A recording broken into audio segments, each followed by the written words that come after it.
কি জান, কেমন লাগছে বিয়ে করে? একদম আমার সাথে কথা বলবি না। তুই আমার জীবন নষ্ট করে দিয়েছিস। ও মা, আমি আবার তোমার জীবন কিভাবে নষ্ট করলাম?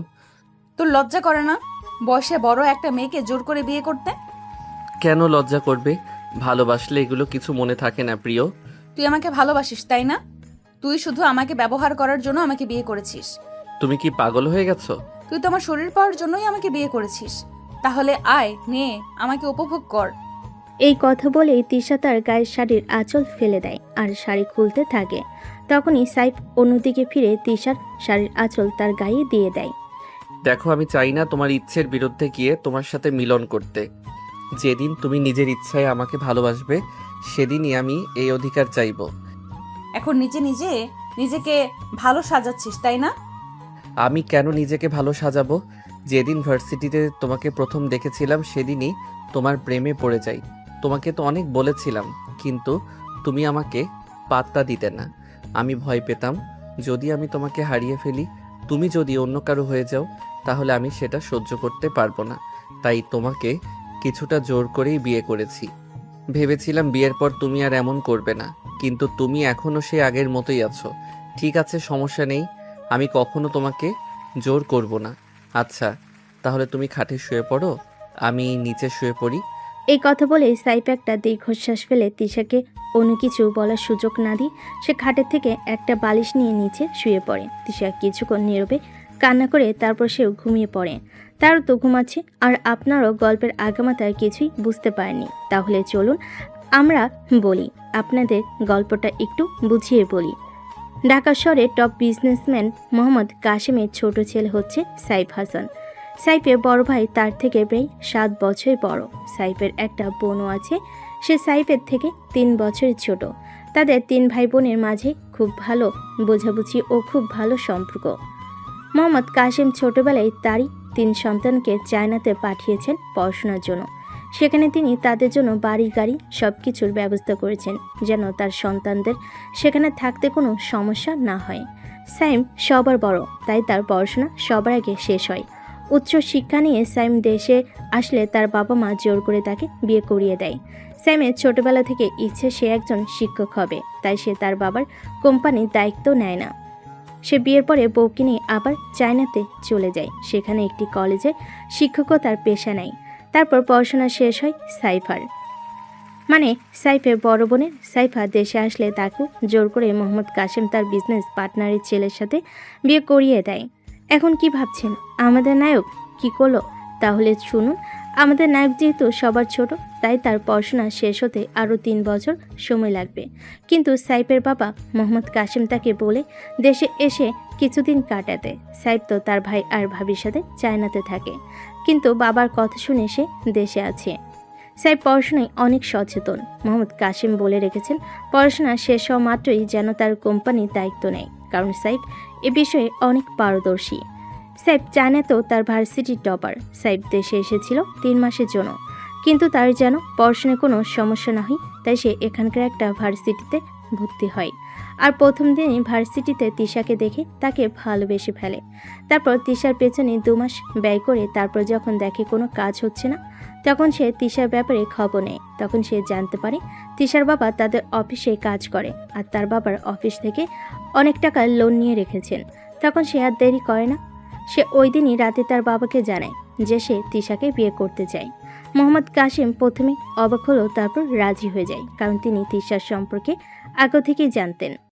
তারপর মোহাম্মদ কাশেম তিশার বাবার সাথে কথা বলেন এবং তিনিও রাজি হয়ে যায়, কারণ তিনিও সাইফের ব্যাপারে খুব ভালোভাবে জানতেন। সবাই রাজি হলেও তিশা কিন্তু রাজি ছিল না, কারণ সাইফ তার থেকে জুনিয়র। কিন্তু অবশেষে তার বাবার জোড়াজুড়িতে রাজি হয়ে যায়। তারপর তাদের বিয়ে হয়ে গেল। তারপর থেকে তো আপনারা জানেনই। তাহলে চলুন গল্পে ফিরি। সকালে হালকা আলোয় সাইফের রুমে জানালা দিয়ে প্রবেশ করে। সাইফের তখন ঘুম ভাঙে, আর কালকে রাতের কথা মনে পড়তে চোখ দিয়ে 2 ফোঁটা পানি পড়ে। সাইফ অত্যন্ত বিলাসবহুল জীবনযাপন করে। শুধু সেই নয়, তার পরিবারের সবাই এমন ধনী পরিবার বলে কথা। যে ছেলে সবসময় লাখ টাকার বিছানায় ঘুমায়, আর এই প্রথম সে ফুলরে শুয়েছে আরও তার ভালোবাসার মানুষের জন্য। তখন সে ভাবে সে কি ভালোবেসে কোনো ভুল করেছে নাকি। তখন সে তার চিন্তা বাদ দিয়ে উঠে ওয়াশরুমে চলে যায়। তারপর বেরিয়ে দেখে তিশাও উঠে গেছে। তিশা কিছু না বলে ওয়াশরুমে চলে যায়। যখন তারা রুম থেকে বের হবে তখন দয়া করে আম্মু আব্বুর সামনে কিছু প্রকাশ করবেন না। যা আছে আমার আর আপনার মধ্যে, তারা যেন কিছু জানতে না পারে। তিশা তখন হ্যাঁসূচক মাথা নাড়ে। তারপর তারা নিচে যায়। সাইফ আর তিশা ড্রয়িং রুম পেরিয়ে ডাইনিং হলের দিকে এগোতে দেখল তিশা ডাইনিং টেবিলের এক প্রান্তে মোহাম্মদ কাশেম আর তার স্ত্রী বসে আছেন।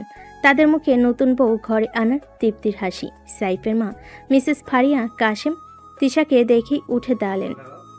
আরে তোমরা এসে গেছো, এসো মা এসো। কাল রাতে ভালো ঘুম হয়েছে তো? কোনো অসুবিধা হয়নি নিশ্চয়? মিসেস কাশেমের গলা স্বরে আন্তরিকতা থাকলেও তিশার কানে সেটা কেমন যেন বিদ্রুপের মতো শোনালো। সে জোর করে মুখের সামান্য হাসি ফুটিয়ে তোলার চেষ্টা করলো, কিন্তু তার চোখ দুটো ছলছল করছিল। সাইফ পরিস্থিতি সামাল দিতে তাড়াতাড়ি বলে উঠল, হ্যাঁ আম্মু, সব ঠিক আছে। ও একটু নার্ভাস, হয়তো নতুন পরিবেশ দেখে। আস্তে আস্তে সব ঠিক হয়ে যাবে। ঠিক আছে, বসো তোমরা। নাস্তা প্রায় রেডি। তেশামা, তোমার যা খেতে ইচ্ছে করে নির্দ্বিধায় বলবে। এটা তোমার নিজের বাড়ি মনে করে। তিশা কোনো কথা না বলে শুধু মাথা নাড়ল। সে সাইফের পাশে চেয়ারে বসতে গিয়েও একটু ইতস্তত করে অন্য একটি চেয়ার টেনে বসলো। সাইফের বুকের ভেতরটা মোচড় দিয়ে উঠল। তার মা তীক্ষ্ণ দৃষ্টিতে ব্যাপারটা খেয়াল করলেন কিনা বোঝা গেল না। টেবিলে নানা পদের খাবার সাজানো হলো, কিন্তু তিশার গলায় যেন কিছুই নামছিল না। সে অন্যমনস্কভাবে প্লেটে সামান্য খাবার নিয়ে নাড়াচাড় করতে লাগলো। কি হলো মা, খাচ্ছ না যে? শরীর খারাপ লাগছে? সাইদ, দেখ তো তিশার কোনো সমস্যা হচ্ছে নাকি? কিছু লাগবে তোমার? শরীর ঠিক আছে? ঠিক আছি। সাইফ বুঝতে পারছিল তিশার মনের অবস্থা। সে আর জোর করলো না। নাস্তার পর্বটা অস্বস্তিকর নীরবতার মধ্যেই শেষ হলো। মোহাম্মদ কাশেম ব্যবসা কাজে বেরিয়ে গেলেন। ফারিহা কাশেম তিশাকে নিয়ে সোফায় বসলেন। দেখো মা, আমি জানি হঠাৎ করে একটা নতুন পরিবেশে এসে মানিয়ে নিতে একটু সময় লাগে। তোমার আর সাইফের বয়সের পার্থক্য বা তোমাদের বিয়ের পরিস্থিতি নিয়েও হয়তো তোমার মনে দ্বিধা আছে, কিন্তু বিশ্বাস করো, আমার ছেলেটা মন থেকে খুব ভালো। ও তোমাকে অনেক ভালোবাসে বলেই এত কিছু করেছে। তুমি ওকে একটু সময় দিও, দেখবে সব ঠিক হয়ে যাবে। তিশা চুপচাপ মিসেস কাশেমের কথা শুনছিল। তার মনে হচ্ছিল সবাই যেন তাকে বোঝানোর চেষ্টা করছে, কিন্তু তার ভেতরের কষ্টটা কেউ বুঝতে চাইছে না। তার মনে হচ্ছিল যেন সে এক খাঁচের বন্দী হয়ে গেছে। সে শুধু মুক্তি চাইছিল। তুমি কি আজ একবার তোমার বাবার বাড়ি থেকে ঘুরে আসতে চাও? মনটা ভালো লাগবে হয়তো। সাইফ তোমাকে নিয়ে যাবে। না আন্টি, মানে আম্মু, আজ না, শরীরটা ভালো লাগছে না। আমি বরং একটু রেস্ট নিতে চাই। হ্যাঁ আম্মু, ও ঠিকই বলেছে। জার্নি আর কালকের অনুষ্ঠানের ধকল গেছে, আজও একটু বিশ্রাম নিক। আমরা না হয় কাল বা পরশু যাব। ফারিয়া কাশেম আর জোর করলেন না। তিশা যেন হাঁপ ছেড়ে বাঁচল। সে উঠে নিজের ঘরে চলে এলো। সাইফও কিছুক্ষণ তার পিছু পিছু ঘুরে ঘরে এলো। ঘরে ঢুকে তিশা দেখল সাইফ আগের মতোই তার বালিশটা নিয়ে সোফার দিকে এগোচ্ছে। তিশা কেন যেন এবার একটু অন্যরকম লাগলো। যে ছেলেটা তাকে এত জোর করে বিয়ে করলো, সে কেন তার ইচ্ছের বিরুদ্ধে গিয়ে তাকে স্পর্শ করছে না? ছেলেটি কি সত্যি তাকে ভালোবাসে, নাকি এটাও তার কোনো নতুন চাল? নানা চিন্তায় তিশার মাথা ভার হয়ে এলো। সে খাটে গিয়ে চুপচাপ শুয়ে পড়ল। চোখের কোণ বেয়ে গড়িয়ে পড়ল কয়েক ফোঁটা অশ্রু। সাইফ দরজার কাছে দাঁড়িয়ে কিছুক্ষণ তিশার দিকে তাকিয়ে থেকে একটা দীর্ঘশ্বাস ফেলে ঘর থেকে বেরিয়ে গেল। দুজনের মধ্যেই তৈরি হওয়া অদৃশ্য দেওয়ালটা যেন আরো উঁচু হয়ে উঠল। সাইফ ঘর থেকে বেরিয়ে যাওয়ার পর তিশা আরো কিছুক্ষণ বিছানায় মুখ গুজে পড়ে রইল। কান্নার কারণে শরীরটা হালকা কাঁপছিল। বিলাসবহুল বিশাল এই ঘরটা যেন তাকে গিলে খেতে আসছিল। দামি আসবাবপত্র, নরম বিছানা, শীতাতপ নিয়ন্ত্রিত আরাম, কোনো কিছুই তার ভেতরে শূন্যতা আর ক্ষোভকে ঢাকতে পারছিল না। সে উঠে জানালার কাছে গিয়ে দাঁড়ালো।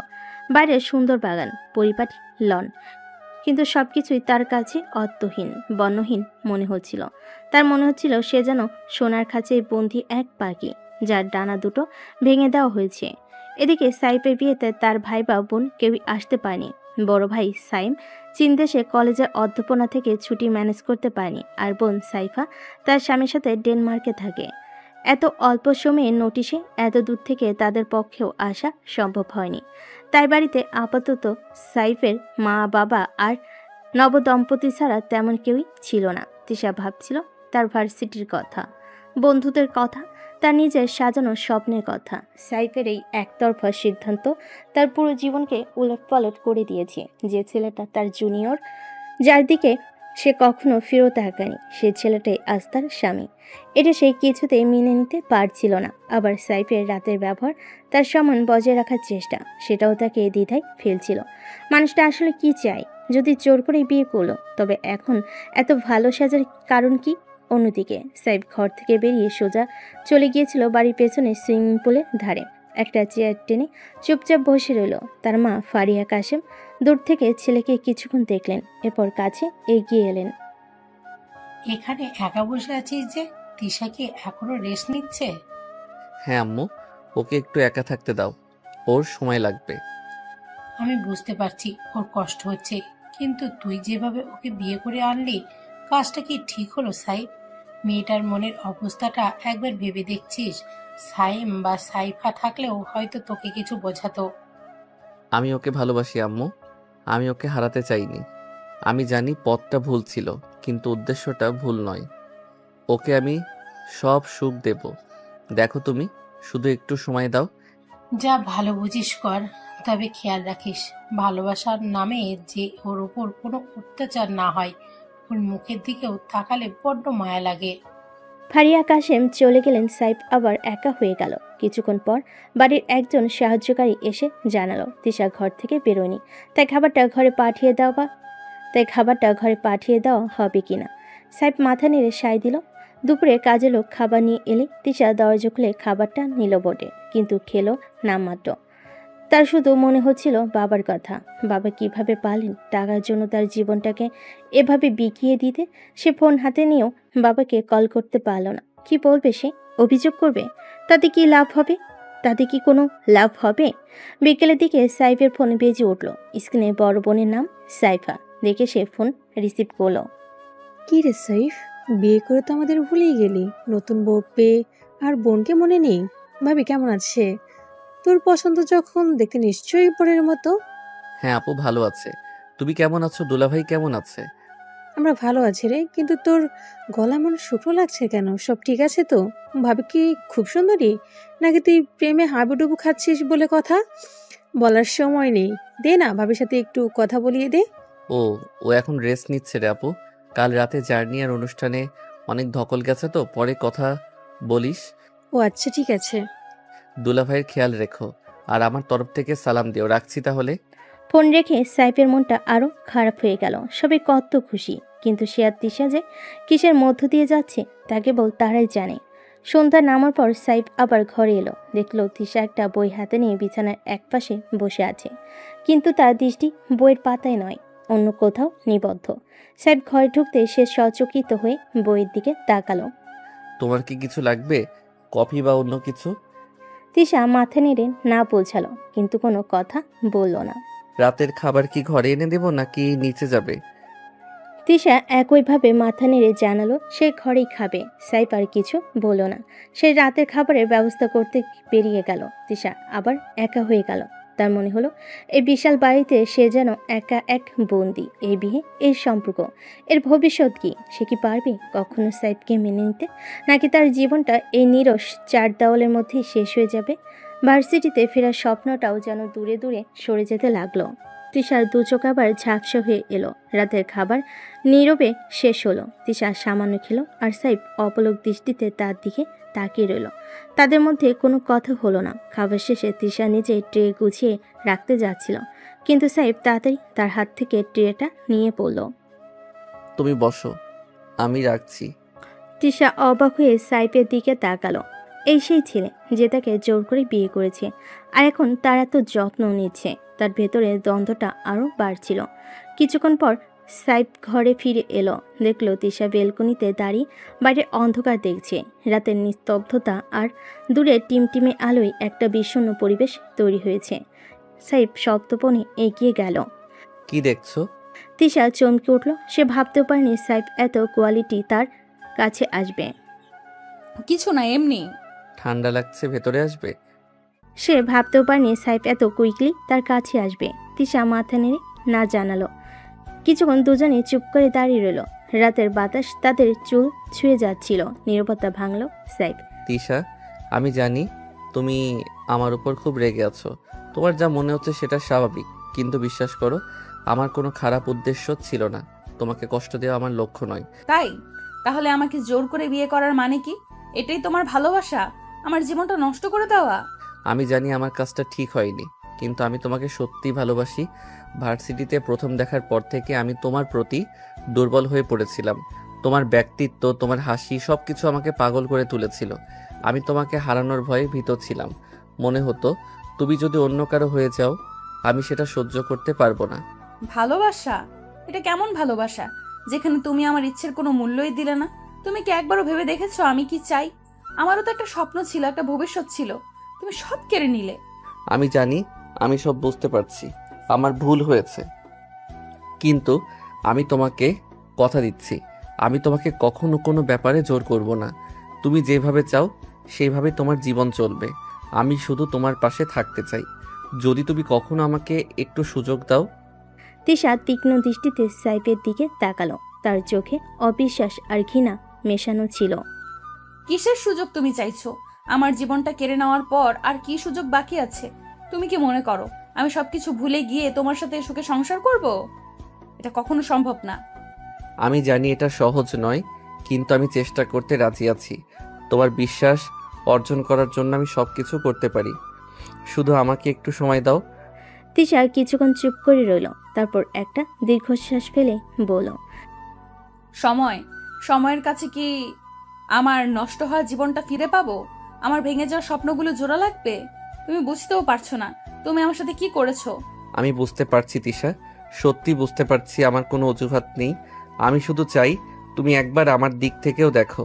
আমার ভালোবাসা হয়তো প্রকাশের ভঙ্গিটা ভুল ছিল, কিন্তু আমার অনুভূতিটা সত্যি। তিশা আর কোনো কথা বলল না। সে বেলকনি থেকে ভেতরে চলে গেল এবং সোজা খাটে গিয়ে শুয়ে পড়ল। মুখটা বালিশে গুজে সাইফ কিছুক্ষণ সেখানে দাঁড়িয়ে রইল। তারপর ধীরে ধীরে ভেতরে এসে সোফার উপর বসল। রাতের নীরবতা তাদের দূরত্বটাকে আরো প্রকট করে তুলল। দুজনের মনেই চাপা কষ্ট আর অনিশ্চয়তার খেলা করছিল। ভবিষ্যৎটা যেন এক ঘন কুয়াশায় ঢাকা, যেখানে কোনো পথ দেখা যাচ্ছে না। পরে কয়েকটা দিন একই রকম কাটাতে লাগলো। সাইফ সুযোগ পেলে তিশার সাথে কথা বলার চেষ্টা করত। তার ভালো লাগা মন্দ লাগার খোঁজ নিত। কখনো হয়তো তার পছন্দের কোনো খাবার এনে হাজির করত, কখনো তার পড়ার জন্য নতুন কোনো বই। কিন্তু তিশার দিক থেকে তেমন কোনো সাড়াই পাওয়া যেত না। সে হয়তো সাইফের আনা জিনিসপত্র নিত, কিন্তু মুখে কোনো ধন্যবাদ পর্যন্ত দিত না। তার চোখে মুখে সবসময় এক শীতলতা আর বিরক্তি খেলা করত।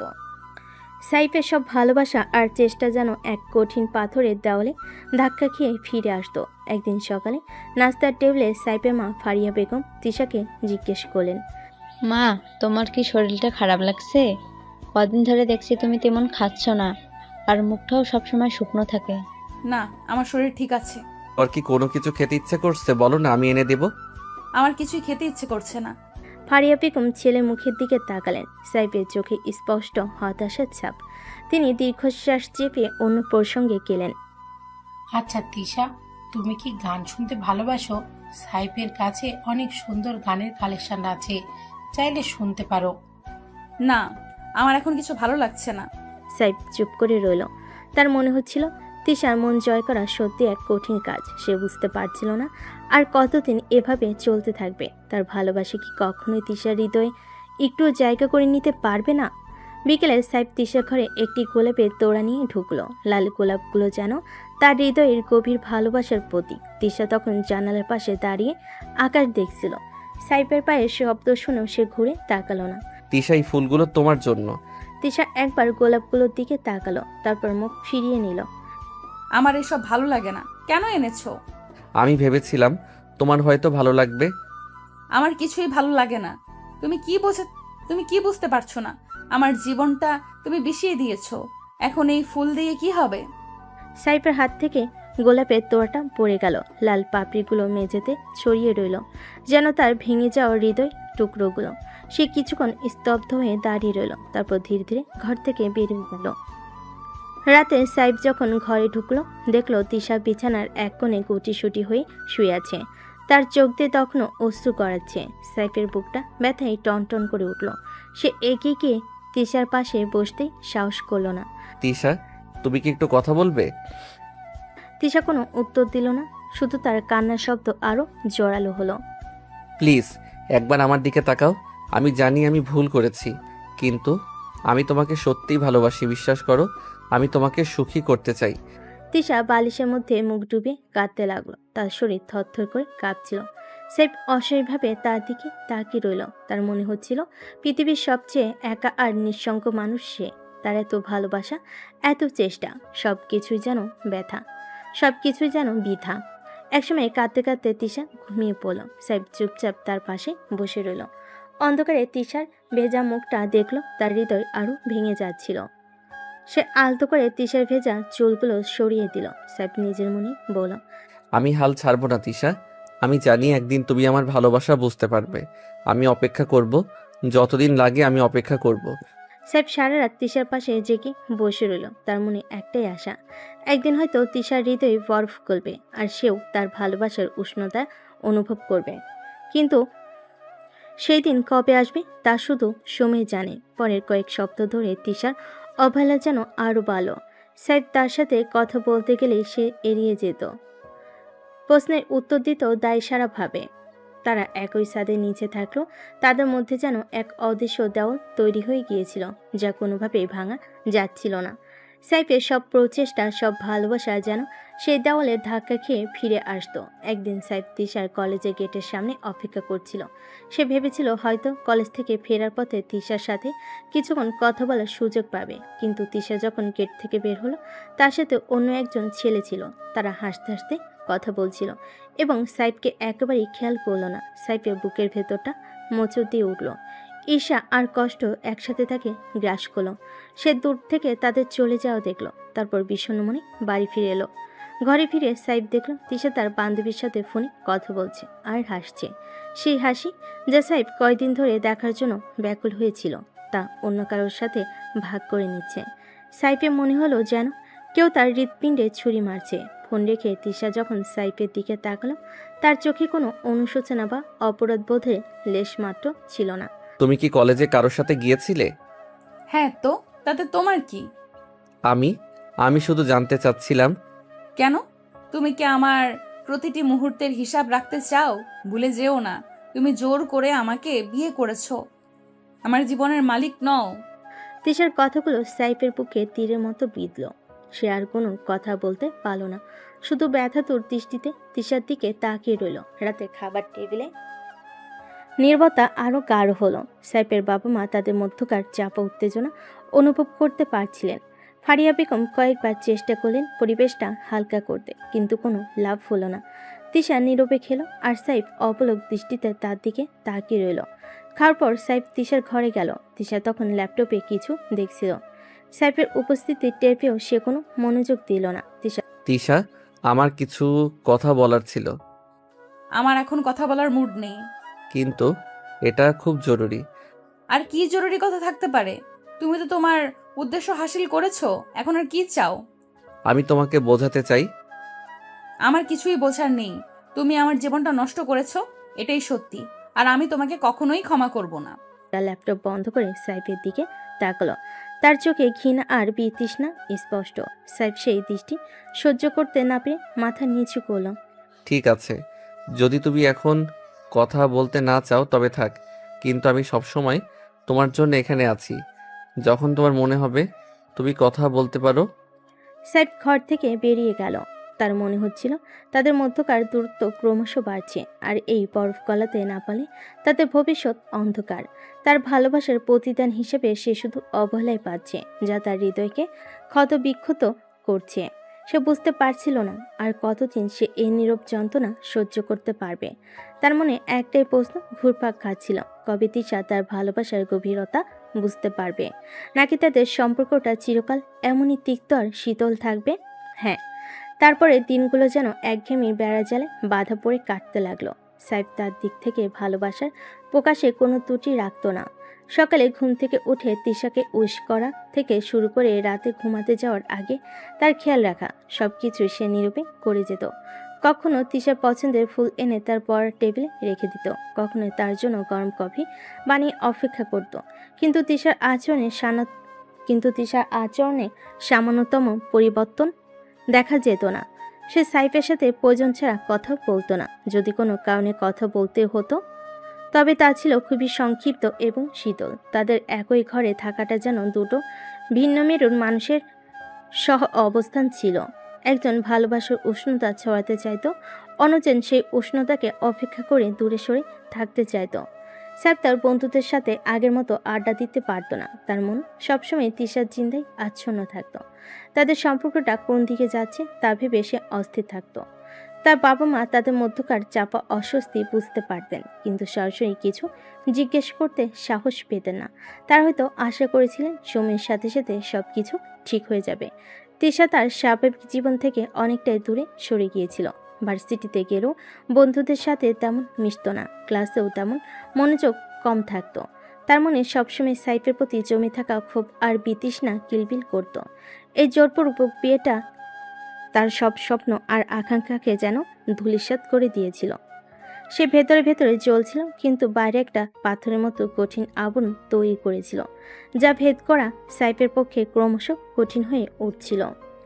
তাদের বেডরুমটা নীরবতায় এক স্থায়ী আবাসে পরিণত হয়েছিল। রাতে সাইফ সোফাতেই ঘুমাতো, আর তিশা একা একা বিছানায় শুয়ে সিলিংয়ের দিকে তাকিয়ে থাকতো। তাদের মধ্যে কোনো শারীরিক সম্পর্ক তো দূরের কথা, সামান্য স্পর্শ হতো না। সাইফ তিশার ইচ্ছের বিরুদ্ধে কিছু করতে চায়নি, কিন্তু এই দূরত্বটা তাকে ক্রমশ হতাশ করে তুলছিল। একদিন সাইফ সাহস করে তিশার কাছে গিয়ে বসল। তিশা তখন বারান্দায় দাঁড়িয়ে দূরের আকাশ দেখছিল। তিশা, তুমি কি একবারের জন্য ভেবে দেখেছো আমার কেমন লাগে? তোমার এই অবহেলা, এটা আমাকে কতটা কষ্ট দেয়? তোমার কষ্ট পাওয়া না পাওয়ার সাথে আমার কি সম্পর্ক? তুমি তো আমার জীবনটাই কেড়ে নিয়েছো। এখন কষ্ট পেলে তাতে আমার কি? কিন্তু আমি তো তোমাকে ভালোবেসেছিলাম। আমার ভালোবাসার কি কোনো মূল্য নেই তোমার কাছে? ভালোবাসা? এটা কেমন ভালোবাসা যা অন্যের ইচ্ছেকে সম্মান করতে জানে না? এটা তো জোর জবরদস্তি নিজের খেয়াল খুশি মতো কিছু করা। আমি জানি আমার পদ্ধতিটা ভুল ছিল, কিন্তু আমার উদ্দেশ্য খারাপ ছিল না। আমি সত্যি তোমাকে সুখী করতে চেয়েছিলাম। সুখী? আমাকে সুখী করার তোমার কোনো অধিকার নেই। তুমি বরং আমাকে আমার আগের জীবনে ফিরে যেতে দাও। তিশার কণ্ঠস্বর দৃঢ়। তার চোখে কোনো দুর্বলতা নেই। সাইফ অসহায়ভাবে তার দিকে তাকিয়ে রইল। তার মনে হচ্ছিল তাদের মধ্যকার দূরত্ব হয়তো কখনোই ঘুচবে না। তার ভালোবাসার প্রতিদান হিসেবে সে হয়তো চিরকাল এই অবহেলায় পেতে থাকবে। তার স্বপ্নগুলো যেন ধীরে ধীরে ভেঙে চুরমার হয়ে যাচ্ছিল, তবুও তার হৃদয়ের গভীরে কোথাও একটা ক্ষীণ আশা তখনও বেঁচে ছিল। হয়তো একদিন তিশা তার মনে দরজা খুলবে এবং তার ভালোবাসার উষ্ণতা অনুভব করবে। কিন্তু সেই দিনের অপেক্ষায় থাকাটা ক্রমশ কঠিন হয়ে দাঁড়াচ্ছিল। তিশার শরীরটা ইদানিং তেমন ভালো যাচ্ছিল না। প্রায় তার মাথা ব্যথা করত, দুর্বল লাগতো, আর কোনো কিছুতেই মন বসতো না। প্রথমে সে বিষয়গুলো তেমন পাত্তা দেয়নি, ভেবেছিল হয়তো নতুন পরিবেশের ধকল। কিন্তু একদিন সকালে ঘুম থেকে উঠে সে তীব্র পেটে ব্যথায় কুঁকড়ে গেল। সাইফ তখন নিচে নাস্তা করছিল। তিশার গোঙ্গানির শব্দ শুনে সে ছুটে উপরে গেল। দেখল তিশা বিছানায় ভাঁজ হয়ে পড়ে আছে। তার মুখ পিলে হয়ে গেছে আর কপালে বিন্দু বিন্দু ঘাম। তিশা, কি হয়েছে তোমার? সাইফের উদ্বিগ্ন কণ্ঠ শুনে তিশা দুর্বলভাবে তার দিকে তাকালো। তার চোখের জলে আভাস। খুব খুব ব্যথা করছে পেটে। কোথায় ব্যথা করছে? কেমন ব্যথা? দাঁড়াও, আমি এক্ষুনি ডাক্তার ডাকছি। সাইফ তড়িঘড়ি করে নিজের ফোনটা হাতে নিল।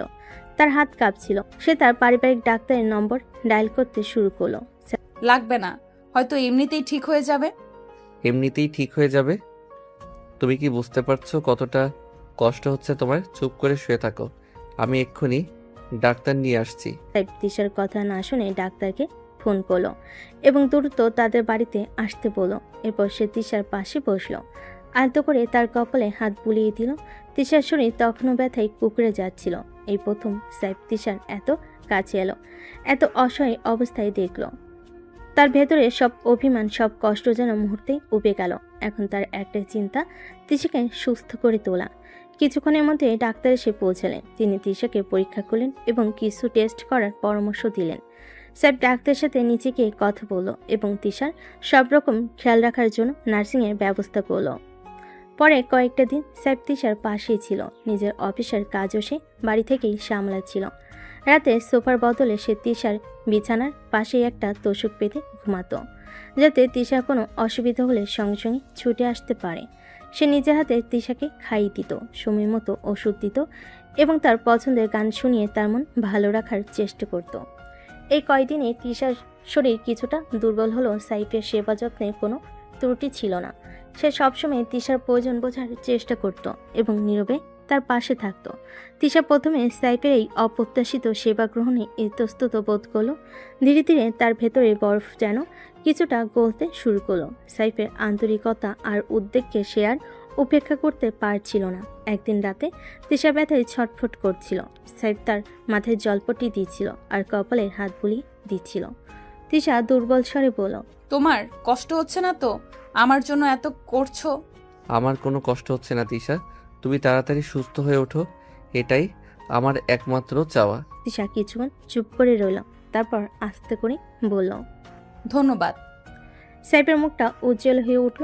এই প্রথম তিশা তাকে ধন্যবাদ জানালো। হয়তো এই অসুস্থতা তাদের দুজনের মধ্যে একটা নতুন সম্পর্কের সূচনা করতে চলেছে। হয়তো সাইফের নিঃস্বার্থ সেবা তিশা মনের বদ্ধ দোয়ার খুলতে শুরু করেছে। সময় সব কিছু বলে দেবে। কয়েকদিন পর তিশার শারীরিক অবস্থা ধীরে ধীরে উন্নতি হলো। ব্যথাটা কমে এলো, দুর্বলতাও কাটতে শুরু করলো। এই সময়টাতে সাইফ যেভাবে তার পাশে ছিল, যেভাবে তার সেবা করেছে, তা তিশা গভীরভাবে অনুভব করেছে। আগে সাইফের প্রতি তার মনে যে তীব্র ক্ষোভ আর বিরক্তি ছিল, তা যেন ধীরে ধীরে ফিকে হয়ে আসছিল। সাইফের নিঃস্বার্থ ভালোবাসার যত্ন তার কঠিন হৃদয়কে স্পর্শ করতে শুরু করেছিল। সম্পূর্ণ সুস্থ হওয়ার পর একদিন তিশা সাইফকে ডেকে পাঠালো। সাইফ একটু ইতস্তত করে ঘরে ঢুকলো। সে ভাবতেও পারেনি তিশা নিজে থেকে তার সাথে কথা বলতে চাইবে। তুমি ডেকেছিলে? তোমার শরীর এখন কেমন আছে? হ্যাঁ, ডেকেছিলাম। আমার শরীর এখন ভালো। বসো তুমি। সাইফ খাটের পাশে একটা চেয়ার টেনে বসলো। তিশা তার দিকে সরাসরি তাকালো। সেই চোখে আর আগের মতো ঘৃণা বা অবহেলা ছিল না, বরং সেখানে কৃতজ্ঞতা আর এক ধরনের স্নিগ্ধতা দেখা গেল। সাইফ, কদিন ধরে তুমি আমার জন্য যা করেছো আমি সত্যিই তার জন্য কৃতজ্ঞ। আমার যখন খুব খারাপ লাগতো তুমি সবসময় আমার পাশে ছিলে, নিজের কাজ ফেলে আমার খেয়াল রেখেছো। আমি এটা কখনোই ভুলবো না। সাইফ অবাক হয়ে তিশার দিকে তাকিয়ে রইল। এই প্রথম তিশা তার সাথে এত নরমভাবে কথা বলল। তার কণ্ঠস্বরে কৃতজ্ঞতা স্পষ্ট। তিশা, তুমি ঠিক আছো তো? তোমার কি কোনো অসুবিধা হচ্ছে? আমি ঠিক আছি, বরং আমি বুঝতে পারছি তুমি কতটা চেষ্টা করছো। তোমার এই যত্ন, এই উদ্বেগ, এটা আমি অস্বীকার করতে পারবো না। আমি কৃতজ্ঞ যে এই কঠিন সময়ে তুমি আমার পাশে ছিলে। তিশার শরীর পুরোপুরি সেরে ওঠার পর সাইফের মনে একটা নতুন আশা জেগে উঠল। সে ভাবছিল কিভাবে তিশার কাছে তার ভালোবাসার গভীরতা আরো ভালোভাবে প্রকাশ করা যায়। তাদের সম্পর্কের বরফ গলতে শুরু করেছে। এখন প্রয়োজন একটা সুন্দর মুহূর্তের, যা তাদের আরো কাছে আনতে পারে। তাই সাইফ তিশাকে একটা মনোরম জায়গায় ঘুরতে নিয়ে যাওয়ার পরিকল্পনা করলো। সে ঢাকার কাছে একটি শান্ত ও সুন্দর রিসোর্ট বুক করলো। চারদিকে সবুজ গাছপালা, একটা ছোট লেক আর পাখির কলকাকলি, সব মিলিয়ে একটা রোমান্টিক পরিবেশ। সাইফ খুব গোপনে সবকিছু করলো যাতে তিশা কিছু টের না পায়। একদিন সকালে সাইফ তিশাকে বলল, চলো আজ কোথাও ঘুরে আসি, তোমার শরীর তো এখন ভালো, একটু ফ্রেশ লাগবে। তিশা প্রথমে কিছুটা দ্বিধাবোধ করলো, কিন্তু সাইফের আন্তরিক অনুরোধ ফেলতে পারল না। তাছাড়া গত কয়েকদিনে সাইফের ব্যবহার তার মনে একটা অন্যরকম জায়গা করে নিয়েছে। সে রাজি হলো। রিসোর্টে পৌঁছে তিশা মুগ্ধ হয়ে চারপাশের সৌন্দর্য দেখল। শান্ত পরিবেশ আর প্রকৃতির মনোরম দৃশ্য তার মন ছুঁয়ে গেল। সাইফ ধীরে ধীরে তার পাশে হাঁটছিল। তাদের মধ্যে তেমন কোনো কথা হচ্ছিল না, কিন্তু নীরবতাও যেন আজ অন্যরকম অর্থ বহন করছিল। সাইফ তিশাকে লেকের ধারে একটি সুন্দর জায়গায় নিয়ে গেল। সেখানে আগে থেকেই কিছু রঙিন ফুল দিয়ে সাজানো হয়েছে একটি ছোট্ট টেবিল আর দুটো চেয়ার রাখা ছিল। তিশা অবাক হয়ে চারিদিকে তাকালো। তোমার কেমন লাগছে? এটা তুমি করেছো? এটা তো খুব সুন্দর। তোমার ভালো লাগলেই আমার ভালো লাগে। চলো বসি। তারা দুজনেই বসলো। সাইফ তিশার হাতে একটি গোলাপের তোড়া দিল। তিশা আলতো করে ফুলগুলো স্পর্শ করলো। তার ঠোঁটের কোণে মৃদু হাসি দেখা গেল। সাইফ একটি ওয়েটারকে ডেকে জুস আর হালকা স্ন্যাক্সের অর্ডার দিল। তার কিছুক্ষণ চুপচাপ প্রকৃতির শোভা উপভোগ করলো। তারপর সাইফ ধীরে ধীরে কথা শুরু করলো। ঈশা, আমাদের সম্পর্কের শুরুটা হয়তো খুব একটা সুখকর ছিল না। আমি জানি তোমাকে অনেক কষ্ট দিয়েছি। আমার সেই কাজের জন্য আমি আজও অনুতপ্ত। কিন্তু এই কদিনে তুমি আমার প্রতি যে সহানুভূতি দেখিয়েছো, আমার সেবা গ্রহণ করেছো, তার জন্য আমি কৃতজ্ঞ। তিশা নীরবে সাইফের কথা শুনছিল। আমি জানি জোর করে বিয়ে করাটা কোনো ভালোবাসার পরিচয় হতে পারে না, কিন্তু বিশ্বাস করো, তোমাকে প্রথম দেখার পর থেকে আমার হৃদয়ে তুমি গেঁথে গিয়েছিলে। তোমাকে হারানোর ভয় আমাকে এমন একটা ভুল পথে চালিত করেছিল। সাইফ কিছুক্ষণ থামলো। তারপর পকেট থেকে একটি ছোট ভেলভেট এর বক্স বের করলো। তিশা অবাক হয়ে সেদিকে তাকালো। তিশা, আমি জানি আমার ভুলের কোনো ক্ষমা নেই। তিশা, এই কদিন আমি বুঝতে পেরেছি তুমি শুধু আমার স্ত্রী নও, তুমি আমার জীবনের সবচেয়ে মূল্যবান মানুষ। আমি তোমাকে গভীরভাবে ভালোবাসি। তুমি কি আমাকে তোমার জীবনসঙ্গী হিসেবে মেনে নেবে? আমি কথা দিচ্ছি তোমাকে সবসময় সম্মান করব, তোমার ইচ্ছের মূল্য দেব এবং তোমাকে পৃথিবীর সব সুখ এনে দেব। সাইফ বক্সটা খুলো। ভেতরে একটি সুন্দর হীরার আংটি ঝকমক করছিল। তিশার চোখে জল চিকচিক করে উঠল। সে কিছুক্ষণ আংটিটির দিকে তাকিয়ে রইল। তারপর সাইফের মুখের দিকে তাকালো। তার চোখে কৃতজ্ঞতা, ভালোবাসা আর কিছুটা দ্বিধা, সবকিছুই মেশানো ছিল। সাইফ, তুমি যা করেছো তা আমি হয়তো কখনোই পুরোপুরি ভুলতে পারবো না, কিন্তু এই কয়েকদিনে তোমার ব্যবহার, তোমার যত্ন আমার মন ছুঁয়েছে। আমি বুঝতে পারছি তুমি সত্যিই আমাকে ভালোবাসো। তোমার প্রস্তাব, এটা আমার জন্য খুব অপ্রত্যাশিত। আমাকে একটু সময় দাও, আমি ভেবে দেখি। অবশ্যই তিশা, তুমি যত সময় চাও আমি দেব। আমি শুধু চাই তুমি তোমার মন থেকে সিদ্ধান্ত নাও। আমার ভালোবাসা তোমার জন্য সবসময় থাকবে। সাইফ আংটিটা তিশার দিকে এগিয়ে দিল না, টেবিলের উপর রেখে দিল। তারা দুজনেই নীরব হয়ে বসে রইল। চারপাশে মনোরম প্রকৃতিও যেন তাদের উত্তরের অপেক্ষায় স্তব্ধ হয়ে গিয়েছিল। তিশার মনে তখন নানা ভাবনা ঘুরপাক খাচ্ছিল। জোর করে শুরু হয় একটা সম্পর্ক কি সত্যি ভালোবাসার পরিণতি পেতে পারে? সাইফের আন্তরিকতা কি তার অতীতের ভুলকে ক্ষমা করে দেওয়ার জন্য যথেষ্ট? উত্তরটা হয়তো সময়ই দেবে। লেকের ধারে শান্ত পরিবেশে সাইফের প্রস্তাব শুনে তিশার মন এক জটিল আবর্তে ঘুরপাক খাচ্ছিল। একদিকে সাইফের গত কয়েকদিনের আন্তরিক সেবা, অন্যদিকে তাদের সম্পর্কের তিক্ততা শুরু। দুটো বিষয়ই তার মনে সমানভাবে দোলা দিচ্ছিল। হীরার আংটিটা টেবিলের উপর আলো ছড়াচ্ছিল, যেন এক নীরব প্রশ্ন নিয়ে অপেক্ষা করছে। কিছুক্ষণ নীরবতা থাকার পর তিশা ধীরে ধীরে মুখ খুলল। তার কণ্ঠস্বর শান্ত, কিন্তু তাতে একটা দৃঢ়তা ছিল। সাইফ, তোমার এই সুন্দর প্রস্তাবের জন্য ধন্যবাদ। তুমি যে এত কিছু ভেবেছো তাতে আমি কৃতজ্ঞ, কিন্তু সত্যি বলতে আমার পক্ষে এখনই কোনো সিদ্ধান্ত নেওয়া সম্ভব নয়। আমি বুঝতে পারছি তিশা, তুমি সময় নাও, আমি অপেক্ষা করব। শুধু সময় নয় সাইফ, আরও কিছু কথা আমার বলা দরকার। তুমি আমার অসুস্থতার সময় আমার যে যত্ন নিয়েছো তার জন্য আমি কৃতজ্ঞ। সেই সময়টাতে আমি তোমার অন্য একটা রূপ দেখেছি, যে রূপে ভালোবাসার সহানুভূতি ছিল। কিন্তু তুমি ভুলে যাচ্ছ কেন আমাদের সম্পর্কের শুরুটা কেমন ছিল? তুমি আমার ইচ্ছের বিরুদ্ধে গিয়ে আমাকে জোর করে বিয়ে করেছো। সেই অপমান, সেই কষ্ট আমি এত সহজে ভুলতে পারবো না। সাইফের মুখটা মলিন হয়ে গেল। সে চুপ করে তিশার কথা শুনতে লাগলো। তুমি হয়তো এখন আমাকে ভালোবাসো, হয়তো তোমার উদ্দেশ্য খারাপ ছিল না, কিন্তু তোমার সেই একটা কাজ আমার পুরো জীবনটাকে তছনছ করে দিয়েছে। আমার নিজের কিছু স্বপ্ন ছিল, কিছু পরিকল্পনা ছিল। এই বিয়ের মাধ্যমে তুমি আমার সব কেড়ে নিয়েছো। আর তুমি ভাবছো একটা সুন্দর রিসোর্ট আর একটা হীরার আংটি দিয়ে তুমি সেসব ভুলিয়ে দেবে? তুমি কি মনে করো এত সহজে আমি তোমাকে আমার জীবনসঙ্গী হিসেবে মেনে নেব? আমি এমনটা ভাবিনি তিশা, আমি শুধু চেয়েছিলাম তোমাকে বোঝাতে। বোঝাতে? তুমি আমাকে কি বোঝাতে চেয়েছিলে?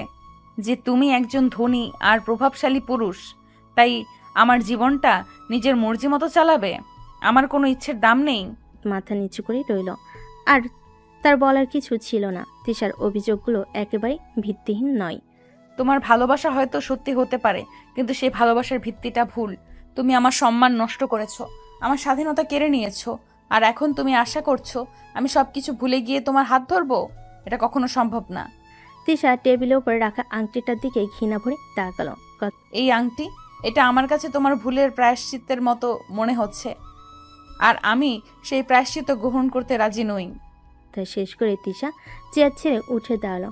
তার চোখে মুখে চরম বিরক্তি আর অপমান স্পষ্ট। চলো বাড়ি ফেরা যাক, আমার আর এখানে এক মুহূর্ত থাকতে ইচ্ছে করছে না। সাইব পাথরের মতো বসে রইল। তার বুকের ভেতরটা যেন ভেঙে চুরমার হয়ে যাচ্ছিল। সে আশা করেছিল হয়তো তিশা তার ভালোবাসার মূল্য দেবে, তাদের সম্পর্কটা একটা নতুন নতুন দিকে মন নেবে। কিন্তু তিশার প্রত্যাখ্যানের পর তার সব স্বপ্ন ধূলিসাৎ হয়ে গেল। চরম অপমান আর হতাশা তাকে গ্রাস করলো। সে বুঝতে পারছিল না এরপর তার কি করা উচিত। রিসোর্টের নরম পরিবেশও যেন তাদের বিষণ্ণতার ছাই মিলান হয়ে গিয়েছিল। ওয়েটার এসে তাদের অর্ডারের কথা জিজ্ঞেস করলে সাইব কোনো মতে বিল মিটিয়ে দেওয়ার কথা বলল। নীরবতা ভেঙে তারা গাড়ির দিকে এগিয়ে গেল। দুজন মনে এক গভীর ক্ষত নিয়ে রিসোর্ট থেকে ফিরে আসার পর সাইব যেন নিজেকে গুটিয়ে নিল। তিশার প্রত্যাখ্যানের রেস্তার চারপাশে এক বিষণ্ণতার চাদর বিছিয়ে দিল। পুরো সন্ধ্যা সে বাড়ির ছাদে একা কাটিয়ে দিল, রাতের আকাশে নীরব সাক্ষী হয়ে। তার মনের গভীরে তখন কেবলই তিশার অপমানজনক কথাগুলো প্রতিধ্বনিত হচ্ছিল। রাতে খাবার টেবিলে যখন সাইব তার আমেরিকা যাওয়ার ইচ্ছের কথা জানালো, তিশা নীরবে খাচ্ছিল। সাইফের মুখ মলিন আর কণ্ঠস্বরে চাপা কষ্ট তার নজর এড়ায়নি। যখন সাইফের বাবা তার আমেরিকা যাওয়ার কারণ জানতে চাইলেন এবং সাইফ একটি অস্পষ্ট ব্যক্তিগত ব্যাপার এর উল্লেখ করল, তিশার বুকের ভেতরটা কেমন যেন মোচড় দিয়ে উঠল। কিসের ব্যক্তিগত ব্যাপার? প্রশ্নটা তিশার মনে উকি দিল। তবে কি সেই ব্যক্তিগত ব্যাপার? সে নিজেই সাইফের চোখে মুখে যে গভীর হতাশা সে দেখছিল, তার কারণ কি শুধুই তার প্রত্যাখ্যান? যখন সাইফের বাবা তাকে চীনে তার ভাই ভাবির কাছে যাওয়ার প্রস্তাব দিলেন, তখন সাইফ দৃঢ়ভাবে আমেরিকা যাওয়ার সিদ্ধান্তের কথা জানালো। তিশার মনে একটা চাপা অস্বস্তি তৈরি হলো। কেন সাইফ এত দূরে চলে যেতে চাইছে? তাদের সম্পর্কটা কি সত্যি এতটাই তিক্ত হয়ে উঠেছে যে একই শহরে থাকাও তার পক্ষে অসহ্য? আমি অনেক আগে ইউনিভার্সিটি অফ পেনসাইলভেনিয়াতে চান্স পেয়েছিলাম। সাইফের এই কথাটা তিশার মনে একটা ধাক্কা দিল। তার মানে সাইফের নিজেরও একটা ভবিষ্যৎ পরিকল্পনা ছিল, যা হয়তো তাদের এই অপ্রত্যাশিত বিয়ের কারণে চাপা পড়ে গিয়েছিল। আর সেই বিশেষ কাজ যার জন্য সে এতদিন আমেরিকা যায়নি, সেটা কি সে নিজে ছিল? সাইফের বাবার প্রশ্ন। তুই কোনো কাজে অসফল হয়েছিস মানে? এমন কি কাজ ছিল যা তোর পড়াশোনার থেকেও বেশি গুরুত্বপূর্ণ ছিল? এই প্রশ্নটা তিশার মনে আরও গভীর দাগ কাটল। সাইফের নীরবতা এবং এড়িয়ে যাওয়ার ভঙ্গি তার মনে একটা চাপা অপরাধবোধের জন্ম দিল।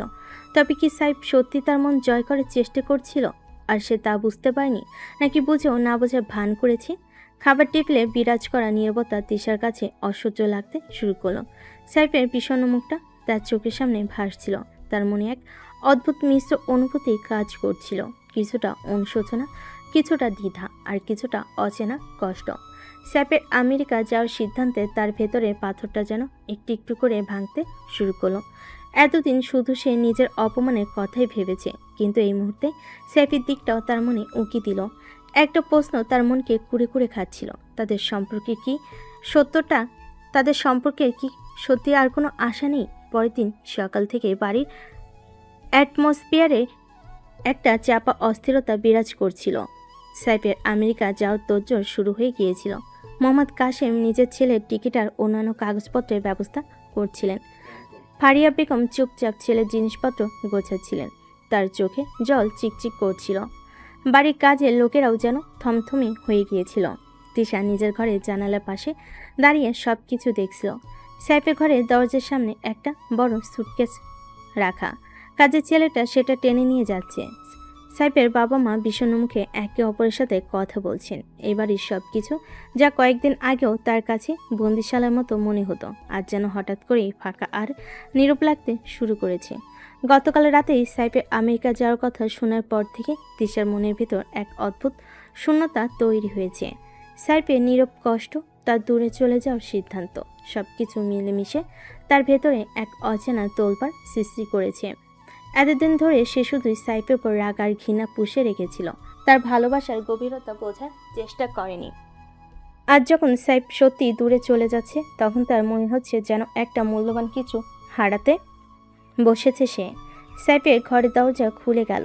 সাইফ একটি ছোট ব্যাগ হাতে বেরিয়ে এলো। তার চোখে মুখে বিদায়ের বিষণ্ণতা। নিচে তার বাবা মা অপেক্ষা করছে। তিশা দরজার আড়াল থেকে দেখছিল। তাদের দুজনের চোখে হলো না। সাইফ একবার তার ঘরের দিকে তাকালো, যেখানে তাদের অপ্রত্যাশিত দাম্পত্য জীবনে শুরু হয়েছিল। তারপর দীর্ঘশ্বাস ফেলে নিচে নেমে গেল। নিচে ফারিয়া বেগম ছেলেকে জড়িয়ে ধরে কাঁদলেন। মোহাম্মদ কাশিম গম্ভীর মুখেই সাইফের পিঠে হাত রেখে সান্ত্বনা দিলেন। তিশা তখনও জানালার পাশে দাঁড়িয়ে নির্বাক দর্শকের মতো সবকিছু দেখছিল। তার মনে হচ্ছিল যেন তার পায়ের নিচে মাটি সরে যাচ্ছে। কেন সে সাইফকে যেতে দিচ্ছে? কেন তার মুখ ফুটে একটা কথা বের হচ্ছে না? সাইফ যখন গেটের দিকে এগিয়ে যাচ্ছিল, তিশা মনে হলো যেন তার বুকের ভেতরটাকেও চেপে ধরেছে। হঠাৎ করে মনে হলো সাইফ চলে গেলে তার জীবনটা আরও বেশি ফাঁকা হয়ে যাবে। যে মানুষটা জোর করে হলো তার জীবনে এসেছিল, তার সেবা করেছিল, তার প্রতি ভালোবাসা দেখিয়েছিল, আজ দূরে চলে যাচ্ছে। আর সে কিছুই করতে পারছে না। একটা অজানা আবেগ তিশার গলা ধরে এলো। সে দ্রুত ঘর থেকে বেরিয়ে এলো। সিঁড়ি দিয়ে নামতে গিয়ে তার পা সামান্য কেঁপে গেল। যখন সে ড্রয়িং রুমে পৌঁছালো, দেখলো সাইফ তার বাবা মার থেকে বিদায় নিচ্ছে। তিশা দরজার কাছে এসে থমকে দাঁড়ালো। তার ঠোঁট নড়তে চাইলেও কোনো শব্দ বের হলো না। তার ভেতরে অস্থিরতা ক্রমশ বাড়ছিল, কিন্তু কোনো এক অদৃশ্য শক্তি যেন তার পা দুটোকে গেটের দিকে এগিয়ে যেতে বাধা দিচ্ছিল। সে শুধু অসহায়ভাবে দেখলো সাইফ তার বাবা মায়ের কাছ থেকে বিদায় নিয়ে ধীরে ধীরে গেটের বাইরে চলে গেল। কালো গাড়িটা যখন ধীরে ধীরে দূরে মিলিয়ে গেল, তখন তিশার চোখ ফেটে জল বেরিয়ে এলো। সে দরজার ফ্রেমে হাত রেখে কাঁদতে লাগলো। তার নীরব কান্না যেন তার ভেতরে অনুশোচনা আর হারানোর ভয়কে প্রকাশ করছিল। আমেরিকায় পৌঁছানোর কয়েকদিন পর সাইফ তার বাবা মায়ের সাথে ভিডিও কলে কথা বলছিল। তখন বাংলাদেশে গভীর রাত। মোহাম্মদ কাশেম আর ফারিয়া বেগম তাদের ড্রয়িং রুমে বসে ছেলের সাথে কথা বলছিলেন। সাইফের কণ্ঠস্বর কিছুটা ক্লান্ত শোনাচ্ছিল, কিন্তু তাদের সাথে কথা বলার সময় সে স্বাভাবিক থাকার চেষ্টা করছিল। তখন অন্য ঘরে জেগে থাকা তিশা তাদের কৌতূহল আর চাপা অস্বস্তি নিয়ে নিঃশব্দে দরজা খুলে পাশের ঘরে এসে দাঁড়ায়, যাতে তাদের কথা শুনতে পায়। কেমন আছিস বাবা? আমি ভালো আছি বাবা। এখানে সব ঠিকঠাক। ইউনিভার্সিটিতে ভর্তি হয়েছি, ক্লাসও শুরু হয়েছে। আর শরীরটা কেমন আছে? ঠিক মতো খাচ্ছিস তো? হ্যাঁ মা, তোমরা চিন্তা করো না, আমি নিজের খেয়াল রাখছি। সব কিছু গুছিয়ে নিতে কোনো অসুবিধা হচ্ছে না তো? কোনো কিছুর দরকার হলে আমাদের জানাবি। না বাবা, সব ঠিক আছে। এখানকার পরিবেশটাও বেশ ভালো। সাবধানে থাকিস বাবা। অচেনা জায়গা, নিজের শরীরের দিকে খেয়াল রাখিস আর নিয়মিত আমাদের খবর নিস। অবশ্যই মা, তোমরাও নিজেদের খেয়াল রেখো। তোমাদের কথা খুব মনে পড়ছে। মন খারাপ করিস না, পড়াশোনায় মন দে। আর কোনো সমস্যা হলে আমরা তো আছি। জানি বাবা, তোমাদের আশীর্বাদ সবসময় আমার সাথে আছে। ভিডিও কল শেষ হওয়ার পর তিশা ধীরে ধীরে নিজের ঘরে ফিরে আসে। সাইফের ক্লান্ত স্বর আর দূরে থাকার কষ্টটা সে অনুভব করতে পারছিল। তাদের কথোপকথনে তার কথা একবারও উঠল না। সাইফ যেন তার জগৎ থেকে তাকে সম্পূর্ণ বাদ দিয়ে দিয়েছে। এই উপেক্ষা তিশার মনে এক নতুন ধরনের শূন্যতা আর অস্থিরতা সৃষ্টি করল। এতদিন ধরে যে সাইফের প্রতি উদাসীন ছিল, কিন্তু আজ তার অনুপস্থিতি আর নীরবতার তিশার হৃদয় এক গভীর দাগ কাটতে শুরু করলো। কেন সাইফ তার কথা একবারও জিজ্ঞেস করলো না? তবে কি তাদের সম্পর্কের সব সূত্র সত্যি ছিঁড়ে গেছে? তিশা জানালার বাইরে অন্ধকারের দিকে তাকিয়ে থাকে। তার মনে এক গভীর শূন্যতা আর একরাশ না বলা প্রশ্ন ভিড় করতে থাকে। সাইফের চলে যাওয়ার পর কয়েকটা সপ্তাহ কেটে গেল। বাড়ির পরিবেশ শান্ত, কিন্তু তিশার মনের ভেতর ঝড় উঠছিল। সাইফের প্রতি তার এতদিনকার জমে থাকা রাগ ধীরে ধীরে অনুশোচনায় রূপ নিচ্ছিল। ভিডিও কলে তার বাবা মায়ের সাথে সাইফের কথোপকথন আড়াল থেকে শুনে তার মনে এক নতুন উপলব্ধি জেগেছিল। সাইফের কণ্ঠস্বরের বিষণ্ণতা, তাদের সম্পর্কের ব্যাপারে তার নীরবতা, সবকিছু তিশার হৃদয়ে এক গভীর দাগ কেটেছিল। সাইফ তাকে জোর করে বিয়ে করেছিল, এটা যেমন সত্যি তেমনি সত্যি ছিল অসুস্থতার সময় তার নিঃস্বার্থ সেবা। রিসোর্টে তার ভালোবাসার প্রস্তাব প্রত্যাখ্যান করে সে হয়তো খুব বেশি রুট ব্যবহার করেছিল। সাইফের আমেরিকা চলে যাওয়া যেন তার ভুলগুলো চোখে আঙ্গুল দিয়ে দেখিয়ে দিয়েছিল। আর যখন সাইফ তার পাশে নেই তখন সে অনুভব করতে পারছিল তার জীবনে একটা শূন্যতা তৈরি হয়েছে। একদিন বিকেলে তিশা তার ঘরে বসে 15 দিনের কথা ভাবছিল। ভার্সিটিতে সাইফের প্রথম দেখা, তার বারবার পিছনেও তাদের অপ্রত্যাশিত বিয়ে, সবকিছু তার চোখের সামনে ভেসে উঠছিল। সাইফের চোখে তার জন্য যে গভীর ভালোবাসা সে দেখছিল তা সে সেদিন বুঝতে পারেনি, বরং তাকে একজন বিরক্তিকর ছেলে হিসেবে গণ্য করছিল। সাইফের প্রস্তাব প্রত্যাখ্যান করার মুহূর্তটা তার মনে আবার ফিরে এলো। সাইফের মুখে সেই হতাশার ছাপ, তার নীরব অপমান সবকিছু তাকে কুড়ে কুড়ে খাচ্ছিল। কেন সে সেদিন এত কঠিন ব্যবহার করেছিল? কেন সাইফের ভালোবাসার গভীরতা সে বুঝতে পারেনি? হঠাৎ তিশার মনে হলো সাইফের আমেরিকা যার কারণ শুধু তার প্রত্যাখ্যান নয়, হয়তো সে সত্যি কষ্ট পেয়েছিল, হয়তো তার আর কোনো আশা ছিল না। তার ভবিষ্যৎ পরিকল্পনা ছিল, ইউনিভার্সিটি অফ পেনসিলভেনিয়াতে পড়ার সুযোগ ছিল, কিন্তু সে সব ছেড়ে এখানে ছিল শুধু তিশার জন্য। আর তিশা তার ভালোবাসার প্রতিদান দিয়েছে চরম অবহেলা আর প্রত্যাখ্যানের মাধ্যমে। নিজের ভুল বুঝতে পেরে তিশার চোখে জল চলে এলো। তার মনে তীব্র অনুশোচনা হতে লাগলো। সে কি সাইফের প্রতি অবিচার করেনি? তার ভালোবাসাকে কি সে মূল্য দেয়নি? আজ যখন সাইফ দূরে, তখন সে অনুভব করতে পারছে তার জীবনে সাইফে একটা বিশেষ স্থান ছিল। হয়তো সে ভালোবাসার নামান্তর ছিল, যা সে এতদিন উপলব্ধি করতে পারেনি।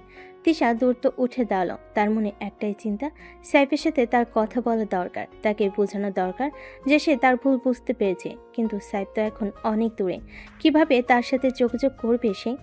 তার কি কোনো নাম্বার আছে? সে তার ফোনটা হাতে নিল এবং সাইফের কোনো কন্ট্যাক্ট ডিটেলস খুঁজে বের করার চেষ্টা করলো, কিন্তু তাদের মধ্যে কখনোই সরাসরি ফোন নাম্বার বা অন্য কোনো যোগাযোগের মাধ্যম ছিল না। সবসময় তাদের দেখা হতো বাড়িতে অথবা ভার্সিটিতে। হঠাৎ তিশার মনে পড়ল সাইফের বাবা মায়ের কথা। হয়তো তাদের কাছে সাইফের কোনো কন্ট্যাক্ট নাম্বার থাকতে পারে। দ্বিধাগ্রস্ত মনেও তিশা নিচে নেমে গেল। তার মনে একটাই আশা, সাইফের সাথে একবার কথা বলা, তার ভুল স্বীকার করা এবং যদি সম্ভব হয় তাদের সম্পর্কটাকে নতুন করে শুরু করার একটা সুযোগ চাওয়া। অনুশোচনার ঢেউ তিশার ভেতরে আশ্রে পড়ছিল। সাইফের চলে যাওয়া তার মনে শান্ত পুকুরে যেন পাথর ছুঁড়ে মেরেছিল। এতদিন ধরে পুষে রাখা অভিমান আজ তীব্র বেদনার পরিণত হয়েছে।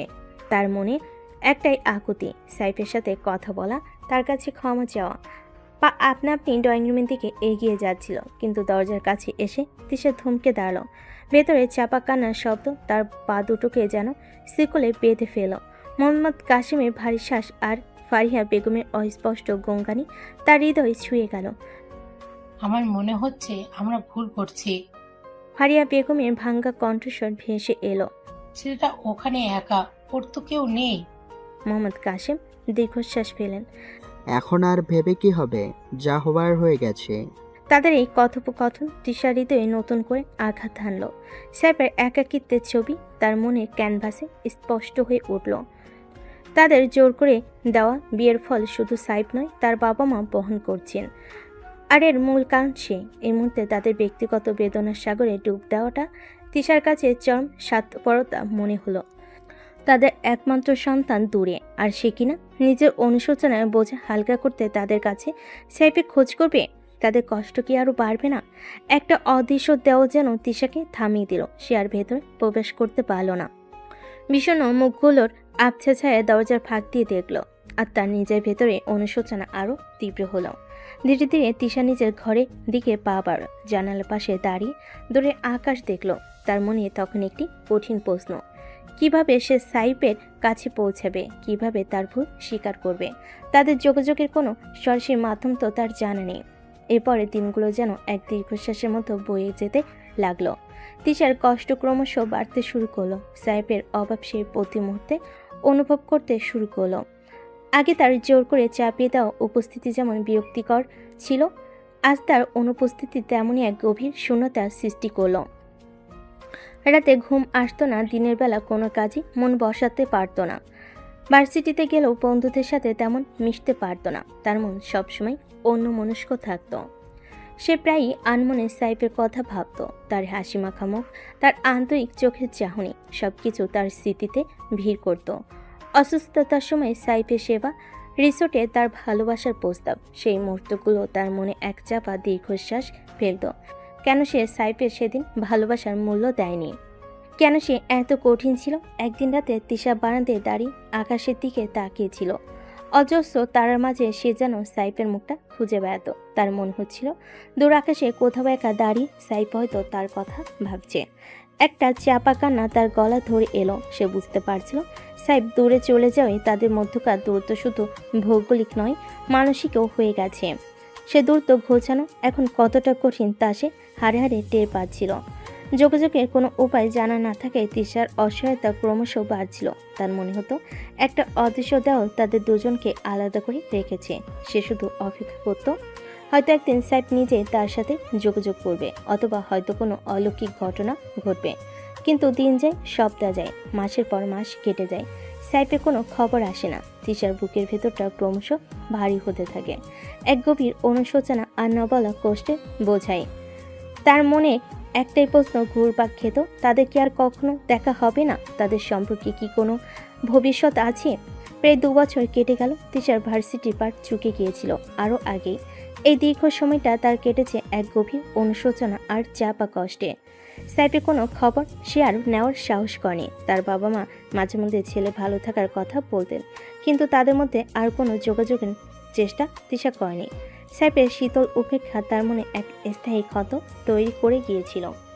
একদিন বিকেলে তিশা তার শেষ বর্ষের বন্ধুদের সাথে বিদায় অনুষ্ঠানে গিয়েছিল।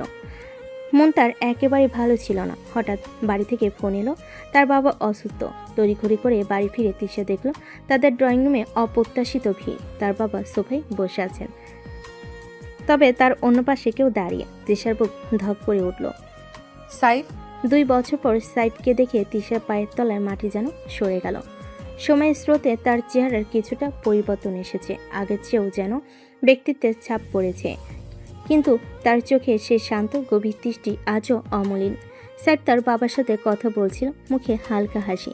তিশা দরজার কাছে স্তম্ভিত হয়ে দাঁড়িয়ে রইল। তার মনে তখন ঝড়া হওয়ার মতো অনুভূতিরা ধাক্কা খাচ্ছিল। বিস্ময়, চাপা আনন্দ, পুরনো দিনের কষ্ট আর একরাশ দ্বিধা।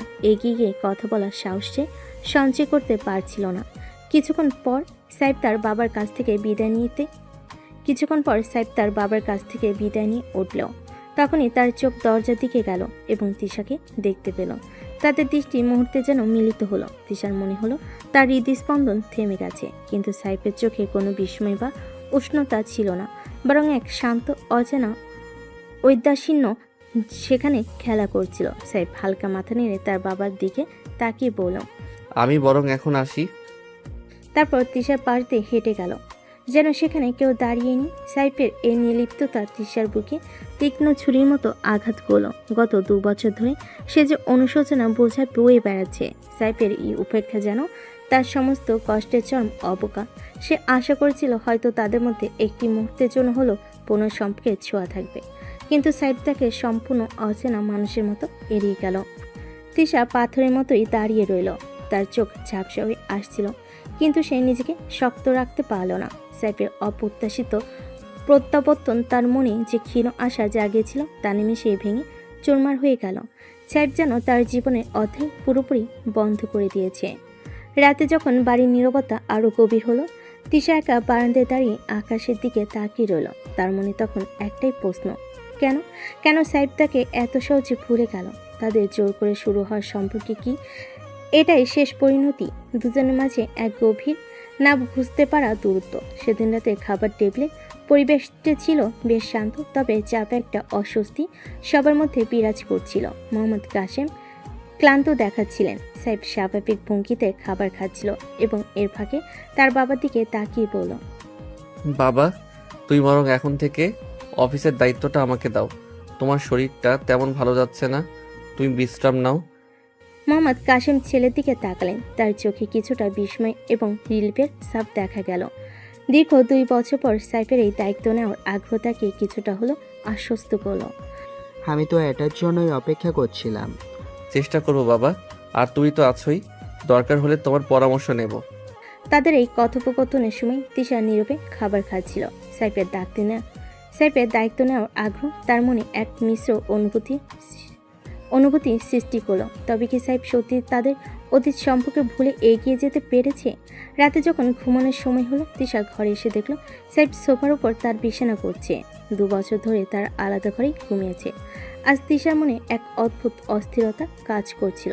সে এগিয়ে গিয়ে সাইফের পাশে দাঁড়ালো। সাইফ, সাইফ তার দিকে তাকালো, তবে তার চোখে কোনো উষ্ণতা ছিল না, এক শীতল আনুষ্ঠানিক দৃষ্টি। সেদিনের সেসব খারাপ ব্যবহারের জন্য আমি দুঃখিত। আমার ভুল হয়েছিল। সাইফ কিছুক্ষণ চুপ করে তিশার দিকে তাকিয়ে রইল। তার চোখে কোনো রাগ বা ক্ষোভ দেখা গেল না, শুধু এক ধরনের নির্বিকার ভাব। তুমি কি আজ খাটে শুতে পারো? সাইফ কোনো উত্তর দিল না। সে তার বিছানা গোছানো শেষ করলো এবং বালিশটা নিয়ে সোফায় শুয়ে পড়ল। তিশা হতভম্ব হয়ে তার দিকে তাকিয়ে রইল। তার ক্ষমা চাওয়া, খাটে শোয়ার অনুরোধ, কোনো কিছুই যেন সাইফের ওপর কোনো প্রভাব ফেলতে পারল না। তিশার চোখে জল চলে এলো। 2 বছর ধরে সে যে অনুশোচনার বোঝা বয়ে বেড়াচ্ছে, আজ সাইফের এই উপেক্ষা তার সমস্ত প্রচেষ্টাকে অর্থহীন করে দিল। সে ধীরে ধীরে খাটের দিকে এগিয়ে গেল এবং শুয়ে পড়ল। ঘরের নীরবতা তাদের দুজনের মধ্যে গভীর দূরত্ব তৈরি করল। পরের দিন সকালে তিশা যখন ঘুম থেকে উঠল, দেখল সাইফ ঘরে নেই। নিচে গিয়ে দেখল সে নাস্তা করছে। তিশা ইতস্তত করে তার কাছে গিয়ে দাঁড়ালো। সাইফ, কাল রাতের জন্য আমি সত্যিই দুঃখিত। আমার বলা উচিত হয়নি ওভাবে। সাইফ নীরবে তার নাস্তা শেষ করলো। একবারও তিশার দিকে তাকালো না। খাওয়া শেষ হলে সে হাত ধুয়ে ঘর থেকে বেরিয়ে গেল। তিশা অপলক দৃষ্টিতে তার চলে যাওয়া দেখল। তার ক্ষমা চাওয়ার কোনো মূল্যই যেন সাইফের কাছে নেই। সেদিন সন্ধ্যায় ড্রয়িং রুমে বেশ জাম্পেশ আড্ডা চলছিল। সবাই একসাথে গল্প করছিল। সাইফও তাদের সাথে বসে হালকা হাসছিল। হঠাৎ কেউ পেছন থেকে এসে সাইফের কান টেনে ধরল। সাইফ চমকে পেছনে ফিরে তাকালো। তার ভাবি হাসি মুখে দাঁড়িয়ে। মুহূর্তে সাইফের মুখে চাপা ভাব দূর হয়ে গেল। সে চিৎকার করে উঠল, ভাবি, তুমি কবে এলে? বলে এক ঝটকে উঠে দাঁড়িয়ে ভাবিকে জড়িয়ে ধরল। এতটাই উৎসের সাথে জড়িয়ে ধরল যে ভাবির পা দুটো মাটি ছেড়ে উপরে উঠে গেল। সাইফ তাকে কোলে তুলে কিছুক্ষণ ধরে রাখল, যেন বহুদিন পর প্রিয় কাউকে ফিরে পেয়েছে। অন্যদিকে এই দৃশ্য দেখে সাইম মুচকি হেসে বলল, ভাবিকে পেয়ে ভাইকে কি আর মনে থাকবে?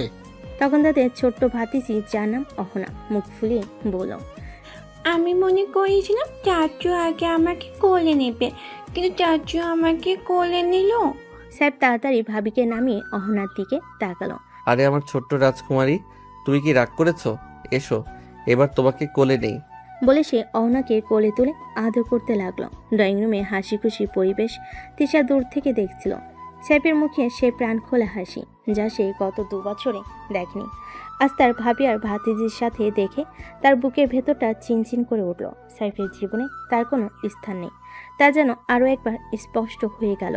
তাদের পারিবারিক উষ্ণতা থেকে যেন সে সম্পূর্ণ বিচ্ছিন্ন হয়ে পড়েছে। সাইফ যখন অহনাকে কোলে নিয়ে আদর করছিল, তখন তার ভাবি এগিয়ে এসে তিশার দিকে তাকালেন। তার চোখে কৌতূহল এবং হালকা সহানুভূতি মেশানো ছিল। এই যে ইনিই বুঝি তিশা, সাইফ যার কথা বলেছিল। সাইফ অহনাকে কোলে রেখে কিছুটা অপ্রস্তুত হয়ে পড়ল। তার বাবা মোহাম্মদ কাশিম এবং সাইমও তিশার দিকে তাকালেন। ড্রয়িং রুমে হাসি খুশি মুহূর্তটা যেন হঠাৎ করে একটু থমকে গেল। ফারিয়া বেগম নীরব রইলেন, তার দৃষ্টি স্থির হয়েছিল সাইফের উপর। তিশা মৃদু হেসে এগিয়ে এসে বললেন, জি, আমি তিশা। আপনারা? আমি সাইমের স্ত্রী, তোমার ভাবি। আর এটা আমাদের মেয়ে অহনা। তোমার সাথে প্রথম দেখা হলো, খুব ভালো লাগছে। সাইফ তোমার কথা অনেক বলেছে। সাইফের দিকে একবার আর চোখে তাকিয়ে ভাবি আবার বলেন, আসলে সাইফ যখন আমেরিকায় ছিল, তখন মাঝে মধ্যেই আমাদের সাথে তোমার কথা বলতো। সাইফের মুখটা সামান্য লালচে হয়ে উঠল। তিশা অবাক হয়ে ভাবির দিকে তাকালো। সাইফ কি তাদের কথা বলতো? কি বলতো সে? সাইম হেসে বলল, হ্যাঁ ভাবি, ভাইয়ের মুখে তোমার অনেক গল্প শুনেছি, তবে সামনাসামনি দেখে আরো ভালো লাগলো। Welcome to the family officially. সাইমের কথা শুনে তিশা মনে একটা ক্ষীণ আশার আলো উকি দিল। তবে কি সাইফের পরিবার তাকে এখনো আপন করে নিয়েছে? কিন্তু সাইফের নিজের আচরণ তো সম্পূর্ণ বিপরীত। অহনা সাইফের কোল থেকে উকি দিয়ে তিশার দিকে তাকিয়ে মিষ্টি হেসে বলল, তুমি আমার নতুন আন্টি। তিশা অহনার দিকে তাকিয়ে হাসলো। হ্যাঁ সোনা, আমি তোমার নতুন আন্টি। অহনা হাত বাড়িয়ে তিশার কাছে আসতে চাইল। তিশা এগিয়ে গিয়ে তাকে কোলে তুলে নিল। ছোট্ট অহনার নরম স্পর্শে তার ভেতরের কষ্টটা যেন কিছুটা হলেও কম হলো। মোহাম্মদ কাশিম বলেন, তাহলে তো ভালোই হলো, পরিবারের নতুন সদস্যরাও এসে গেল, এবার সবাই মিলেমিশে থাকি। ফারিয়া বেগম তখনও নীরব, তার দৃষ্টি এবার তিশার উপর স্থির হলো। তবে সেই দৃষ্টিতে কোনো উষ্ণতা ছিল না, বরং এক ধরনের চাপা কৌতূহল যেন খেলা করছিল। পরিবারের এই উষ্ণ অভ্যর্থনা তিশার মন ছুঁয়ে গেল। তবে ফারিয়া বেগমের নীরবতা তার মনে একটা খটকা তৈরি করলো। তার চোখ বরাবর সাইফকে খুঁজছিল। সে দেখল সাইফ কিছুটা দূরে দাঁড়িয়ে অন্যদিকে তাকিয়ে আছে। তাদের কথোপকথনে কোনো আগ্রহ দেখাচ্ছে না। পরিবারের সদস্যরা যখন তিশার সাথে পরিচিত হচ্ছিল তখন সে যেন সেখানে একজন নীরব দর্শক। তিশার মনে আবার সেই পুরনো প্রশ্নটা উকি দিল।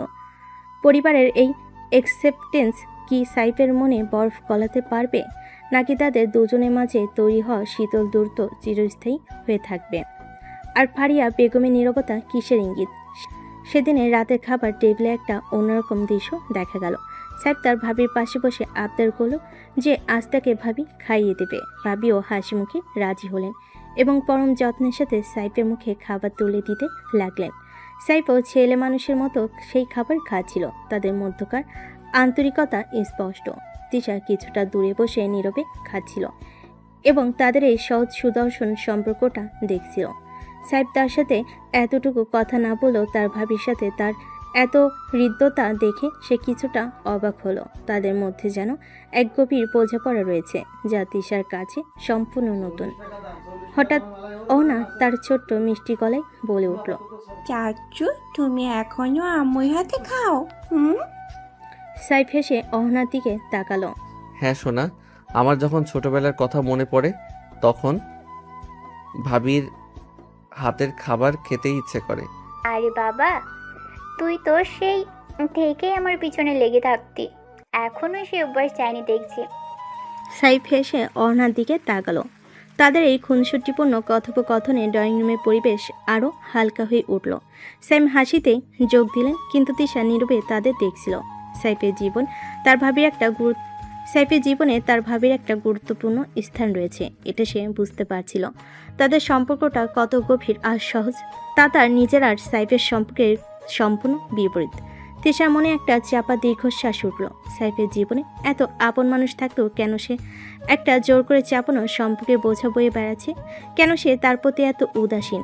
তাদের মধ্যে কি কখনো সেই সহজ সুন্দর সম্পর্ক তৈরি হবে, যেমনটা সে তার ভাবি আর ভাইয়ের মধ্যে দেখছে?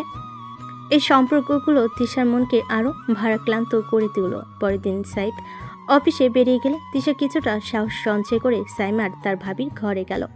অন্য তখন গভীর ঘুমে আচ্ছন্ন। ভাবি তিশাকে ঘরে আসতে দেখে মিষ্টি হেসে বসতে বললেন, এসো তিশা, কিছু বলবে? ভাবি আসলে আমার একটা পরামর্শ লাগতো আপনার থেকে। হ্যাঁ অবশ্যই, বসো, বলো কি পরামর্শ? তিশা ইতস্ত করে একটি চেয়ার টেনে বসলো। তার চোখ ছলছল করছিল। ধীরে ধীরে সে তার আর সাইফের সম্পর্কের শুরু থেকে আমেরিকা যাও এবং সাইফে ফিরে আসার পরের উপেক্ষা সবকিছু ভাবির কাছে খুলে বলল। তার কণ্ঠে বারবার ধরে আসছিল, আর শেষের দিকে সে কান্নায় ভেঙে পড়ল। ভাবি মনোযোগ দিয়ে তিশার সব কথা শুনলেন। তার মুখ দেখে মনে হচ্ছিল তিশার কষ্টে তিনিও ব্যথিত। যখন তিশার কান্না থামল, ভাবি আলতো হাতে তার পিঠে হাত রাখলেন। শান্ত হও তিশা, আমি বুঝতে পারছি তোমার কতটা কষ্ট হয়েছে। সাইফ যা করেছে সেটা কোনোভাবেই সমর্থনযোগ্য নয়, কিন্তু ও আসলে খুব চাপা স্বভাবের। হয়তো ভিতরে ভিতরে অনেক কষ্ট পাচ্ছে, কিন্তু বাইরে থেকে তা প্রকাশ করতে পারছে না। সব ভেজা চোখে ভাবির দিকে তাকালো। কিন্তু ভাবি, ও তো আমার সাথে একটা কথাও বলে না, এমন ভাব করে যেন আমি বাড়িতে নেই। আমি জানি, সাইফ ফিরে আসার পর থেকে আমিও সেটা লক্ষ্য করছি। আসলে আমেরিকায় থাকার সময় ও একা ছিল, হয়তো অনেক কিছু হজম করেছে যা আমাদের বলেনি। তবে আমার মনে হয় তোমার প্রতি ওর রাগ হয়তো কিছুটা হলেও কমেছে, না হলে তোমাদের কথা আমাদের বলতো না। তিশা অবাক হয়ে ভাবির দিকে তাকালো। কিন্তু ও তো এমন ভাব দেখায় যেন আমাকে ঘৃণা করে। ভাবি হেসে তিশার হাত ধরলেন। ঘৃণা? ভালোবাসা না থাকলে ঘৃণা জন্মায় না তিশা। আমার মনে হয় অভিমান জমে আছে ওর ভিতরে, আর সেই অভিমান ভাঙতে একটু সময় লাগবে। তবে তুমি যদি সত্যিই অনুতপ্ত হও, এই সম্পর্কটা ঠিক করতে চাও, তাহলে তোমাকে চেষ্টা চালিয়ে যেতে হবে। কিন্তু আমি কি করতে পারি ভাবি? ও তো আমার দিকে ফিরেও তাকায় না। ভাবি কিছুক্ষণ চিন্তা করলেন, তারপর বললেন, দেখো তিশা, সাইফকে সময় দাও, তার উপর জোর করো না।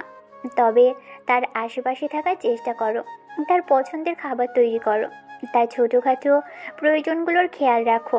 হয়তো তোমার নীরব যত্ন তার মন ছুঁতে পারে। আর সবচেয়ে জরুরি হলো ধৈর্য ধরো। ভালোবাসা একদিন ঠিকই তার পথ খুঁজে নেবে। ভাবির কথাগুলো তিশার মনে নতুন করে আশার সঞ্চয় করলো। এতদিন সে হতাশ হয়ে বসেছিল, কিন্তু ভাবির পরামর্শ তাকে নতুন করে পথ দেখালো। সে ভাবিকে কৃতজ্ঞতা জানালো এবং মন স্থির করলো সাইফের মন জয় করার জন্য সে তার সাধ্যমতো চেষ্টা করবে। এভাবে আরও কয়েকটা দিন কেটে গেল। তিশা তার সাধ্যমতো চেষ্টা করছিল সাইফের কাছাকাছি থাকার, তার পছন্দের জিনিসগুলো করার, কিন্তু সাইফের দিক থেকে সে শীতল ঔদাসীন্য যেন বিন্দুমাত্র কমেনি। তার নীরব উপেক্ষা তিশার ভেতরে কষ্ট ক্রমশ বাড়ছিল। সে বুঝতে পারছিল এভাবে আর কতদিন চলবে। তার ধৈর্যের বাঁধ যেন ভেঙে যেতে চাইছিল। একদিন সন্ধ্যায় তিশা যখন দেখলো সাইফ ছাদে একা দাঁড়িয়ে আকাশ দেখছে, সে আর নিজেকে কন্ট্রোল করতে পারল না। দ্রুত পেয়ে ছাদে গিয়ে সাইফের হাত ধরে তাকে টেনে একপাশে নিয়ে গেল। আর কতদিন তুমি এইভাবে আমাকে এড়িয়ে যাবে? সাইফ অবাক হয়ে তিশার দিকে তাকালো। তার চোখে কিছুটা বিরক্তিও দেখা গেল। মনে আছে তোমার বিয়ের রাতে তুমি বলেছিলে, যেদিন আমি নিজের ইচ্ছায় তোমাকে আমার অধিকার দেব সেদিনই তুমি আমার কাছে আসবে। তাহলে এখন কেন এত দূরে সরে থাকছো? কেন আমায় এত কষ্ট দিচ্ছ? সাইফ কিছুক্ষণ চুপ করে রইল, আকাশের দিকে তাকিয়ে তারপর ধীরে ধীরে বলল, সে রাতের কথা আর এখন কেন? পরিস্থিতি তো অনেক বদলে গেছে তিশা। কি বদলিয়েছে? আমার অনুভূতি কি বদলেছে? আমি বুঝতে পেরেছি আমার ভুল, আমি অনুতপ্ত। তাহলে তুমি কেন আমাকে শাস্তি দিচ্ছ? কথা শেষ না হতে তিশা কান্নায় ভেঙে পড়ল। তার শরীর কাঁপছিল। সে ঝুঁকে সাইফের পায়ের কাছে বসতে যাচ্ছিল। সাইফ প্লিজ সাইফ, আমাকে ক্ষমা করে দাও। আমি আসলে বুঝতে পারিনি তুমি আমাকে এতটা ভালোবাসতে। দ্রুত তিশার হাত ধরে তাকে টেনে তুলো এবং শক্ত করে নিজের বুকে জড়িয়ে ধরল। তিশাও আর নিজেকে সামলাতে পারল না, দুহাতে সাইফকে আঁকড়ে ধরল। তার ভেতরে জমে থাকা কষ্ট, অনুশোচনা সব যেন বাঁধভাঙা বন্যার মতো বেরিয়ে আসতে চাইছিল। তার কান্নার দমাকে সাইফের জামা ভিজে যাচ্ছিল। ক্ষমা করে দাও আমাকে সাইফ, আমি বুঝতে পারিনি আমি তোমাকে অনেক কষ্ট দিয়েছি। সাইফ নীরবে তিশার মাথায় হাত বুলিয়ে দিচ্ছিল। তার নিজের চোখেও জল চিকচিক করছিল। এতদিনে চাপা কষ্ট আর অভিমান যেন আজ দুজনের অশ্রু জলের সাথে মিশে একাকার হয়ে গেল। শান্ত হও তিশা, আর কেঁদো না। তিশা তখনও সাইফকে শক্ত করে জড়িয়ে ধরে কাঁদছিল। তার শরীর বারবার কেঁপে উঠছিল। সাইফ তাকে আরো শক্ত করে বুকে চেপে ধরল এবং পরম মমতায় তার পিঠে হাত বুলিয়ে দিয়ে সান্ত্বনা দিতে লাগলো। দীর্ঘ নীরবতার পর ছাদে শুধু তাদের কান্নার শব্দ আর রাতের হিমেল বাতাস বইছিল। অবশেষে বহুদিন পর তাদের মাঝে জমে থাকা বরফ গলতে শুরু করলো। তিশার কান্নার অবিরাম ধারে সাইফের বুকের কাপড় ভিজে গিয়েছিল। তার ভেতরের চাপা কষ্ট যেন বাদ মানছিল না। সাইফ আলতো হাতে তিশার মুখ তুলে ধরল। ভেজা চোখের গভীরে সে এক গভীর অনুশোচনা দেখতে পেল। তার হৃদয় নরম হয়ে এলো। সাইফ ঝুঁকে এসে তিশার কপালে এক গভীর স্নিগ্ধ চুম্বন এঁকে দিল। সেই স্পর্শে যেন মিশেছিল ক্ষমা আর সান্ত্বনা। আর কেঁদো না তিশা, সব ঠিক হয়ে যাবে। কিন্তু তিশা যেন সেই স্পর্শে আরো বেশি অসহায় হয়ে পড়ল। সে আবারও সাইফকে শক্ত করে জড়িয়ে ধরল, মুখ গুজে দিল তার বুকে। তার শরীর তখনও কান্নায় কাঁপছিল। আমি তোমাকে অনেক কষ্ট দিয়েছি সাইফ, বিশ্বাস করো। এখন প্রতিটা মুহূর্তে আমি সেই ভুলের প্রায়শ্চিত্ত করছি। তুমি কেন আমাকে ক্ষমা করতে পারছো না? সাইফ নীরবে তিশার মাথায় হাত বোলাতে লাগলো। তার নিজের ভেতরে জমে থাকা অভিমানগুলো যেন ধীরে ধীরে গলতে শুরু করছিল। তিশার কান্নার তীব্রতা তার হৃদয় গভীর সহানুভূতি জাগলো। আমি তোমাকে ক্ষমা করেছি তিশা, অনেক আগেই করেছি। তিশা চমকে উঠল এবং তার বুক থেকে মুখ তুলে সাইফের দিকে তাকালো। তার ভেজা চোখে অবিশ্বাস্য আর ক্ষীণ এক আশার আলো। সত্যি তুমি আমাকে ক্ষমা করেছো? সাইফ মাথা নেড়ে সায় জানালো। তার চোখে এক গভীর বেদনার ছায়া। হ্যাঁ তিশা, কিন্তু বিশ্বাস করো, সেই দিনগুলোর কষ্ট আমি এত সহজে ভুলতে পারিনি। তোমার উপেক্ষা, তোমার ঘৃণা, সেগুলো আমাকে ভেতরে ভেতরে শেষ করে দিচ্ছিল। তাই দূরে চলে যাওয়া ছাড়া আমার আর কোনো উপায় ছিল না। তিশা আবার সাইফকে জড়িয়ে ধরল, এবার কিছুটা শান্তভাবে। তার আলিঙ্গনে কৃতজ্ঞতা আর ভালোবাসার আকুতি। আমি জানি আমি তোমাকে অনেক কষ্ট দিয়েছি, কিন্তু বিশ্বাস করো, এখন আমি সবকিছু নতুন করে শুরু করতে চাই। তুমি কি আমাকে সেই সুযোগ দেবে সাইফ? সাইফ তিশার চুলে আলতো করে স্পর্শ করল। রাতে নীরব সাদে তাদের দুজনের নীরব আলিঙ্গন যেন এক নতুন সম্পর্কের জন্ম দিচ্ছিল। দীর্ঘ বিরতির পর তারা আবার একে অপরের উষ্ণতা অনুভব করল। অতীতের তিক্ততা হয়তো পুরোপুরি মুছে যাবে না, কিন্তু ভালোবাসার নতুন বীজ রোপণের জন্য এই মুহূর্তটা ছিল অপরিহার্য। সাদে হিমেল বাতাসে দীর্ঘক্ষণ একে অপরের বাহু জোড়ে আবদ্ধ থাকার পর সাইফ আলধতে তিশার ভেজা গাল স্পর্শ করল। তার চোখের গভীর মায়া।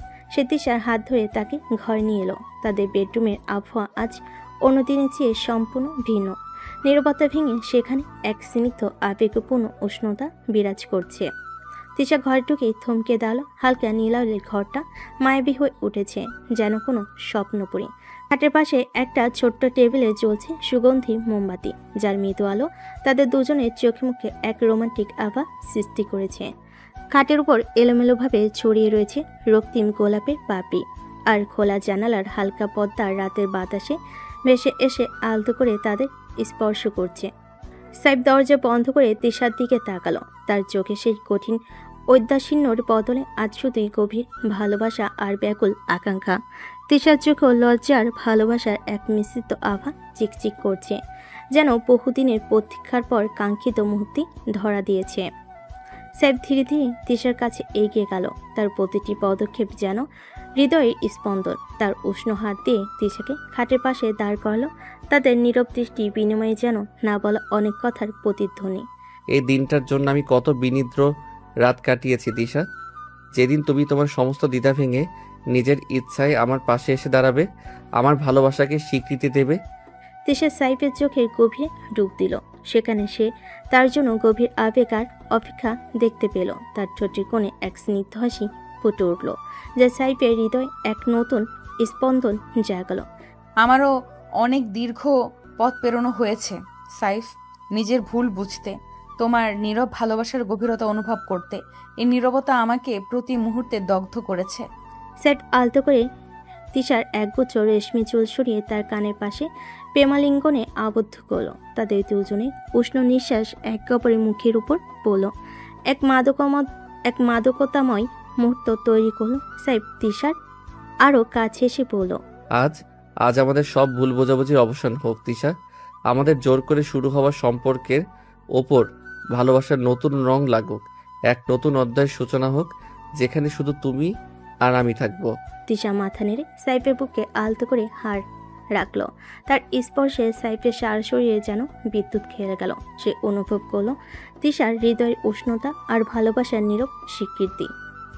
সাইফ ঝুঁকে এসে তিশার গোলাপি ঠোঁটে এক গভীর আবেগপূর্ণ চুম্বন এঁকে দিল। সেই চুম্বনে ছিল এতদিনকার চাপা না বলা কথা, অনুশোচনা আর নতুন করে ভালোবাসার অঙ্গীকার। তিশাও তার বাহু বাড়িয়ে সাইফের গলা জড়িয়ে ধরল। তাদের চুম্বনের গভীর থেকে গভীরতর হলো। সাইফের থামার কোনো নাম গন্ধ নেই। সে শুধু তিশাকে কিস করেছে। তিশাও সাইফকে কোনো বাধা দিচ্ছে না, যেন দুটি তৃষ্ণাত্ম হৃদয় অবশেষে প্রশান্তির পরশ খুঁজে পেল। সাইফ ধীরে ধীরে তিশার কাপড় খুলে নিল। তারপর যখনই তাদের প্রথম মিলন ঘটে, তিশা একটু আওয়াজ করে ওঠে, সাইফ একটু আস্তে। তিশা ধৈর্য ধরো। তিশা আবার আওয়াজ করতে যাবে, কিন্তু সাইফ তখনই তিশার ঠোঁট তার দখলে নিয়ে নেয়। তিশা সাইফকে শক্ত করে তার সাথে চেপে ধরল। তাদের আলিঙ্গন আরও নিবিড় হলো। মোমবাতির আলোয় তাদের দুটি শরীর একাকার হয়ে গেল। গোলাপের পাপড়ি, নরম স্পর্শ আর হালকা নীল আলোয় তাদের ভালোবাসার এক নতুন বাসর রাতের স্বপ্নীল সূচনা হলো। রাতের নীরবতা ভেঙে শুধু ভেসে আসছিল তাদের গভীর ভালোবাসার সুবাস, হৃদয়ের স্পন্দন আর দীর্ঘ প্রতীক্ষার পর পাওয়া মিলনের মৃদু গুঞ্জন। অতীতের তিক্ততা ধীরে ধীরে ফিকে হয়ে আসছিল, আর ভবিষ্যতের রঙিন স্বপ্নে তারা একে অপরের উষ্ণ বাহুতে বাধা পড়ছিল। জোর করে শুরু হওয়া তাদের সম্পর্ক আজ অনুশোচনা, ক্ষমার গভীর ভালোবাসার এক নতুন পরিণতি খুঁজে পেল। দীর্ঘ অপেক্ষার পর অবশেষে তারা একে অপরের হৃদয়ের গভীরে নিজেদের স্থায়ী স্থান করে নিল। তাদের ভালোবাসার জয় হলো অশ্রুজলের পথ পেরিয়ে। সেই রাতের পর সাইফ আর তিশার জীবনে এক নতুন সূর্যোদয় হলো। তাদের সম্পর্কের মেঘ কেটে গিয়ে ভালোবাসার উষ্ণ আলো চারপাশ আলোকিত করে তুলল। দীর্ঘ 2 বছরের নীরবতা ভেঙে তাদের মধ্যে আবার কথা বলা শুরু হলো। সেই কথাগুলো ছিল একে অপরের প্রতি গভীর ভালোবাসা আর বোঝাপড়া। সাইফ তার ভুল বুঝতে পেরেছিল এবং তিশার কাছে বারবার ক্ষমা চেয়েছিল। তিশাও তার অভিমান ভেঙে সাইফের ভালোবাসাকে গ্রহণ করেছিল। তাদের জোর করে শুরু হওয়ার সম্পর্কটা ধীরে ধীরে খাঁটি ভালোবাসার বাঁধনে আবদ্ধ হলো। সাইফ আবার অফিসে মন দিল আর তিশাও তার নতুন জীবন গুছিয়ে নিতে শুরু করলো। তারা দুজনে একসাথে সময় কাটাতো, পুরোনো দিনের অভিজ্ঞতা ভুলে নতুন করে স্বপ্ন দেখত। তাদের মধ্যকার দূরত্ব ঘুচে গিয়ে এক গভীর বন্ধুত্ব ও ভালোবাসার সম্পর্ক তৈরি হলো। তাদের ভালোবাসার সাক্ষী ছিল তাদের পরিবার। সাইফের বাবা মা তাদের দুজনের পরিবর্তন দেখে খুব খুশি হয়েছিলেন। সাইম আর তার ভাবিও তাদের সম্পর্ককে সহজভাবে মেনে নিয়েছিল এবং সবসময় তাদের পাশে ছিল।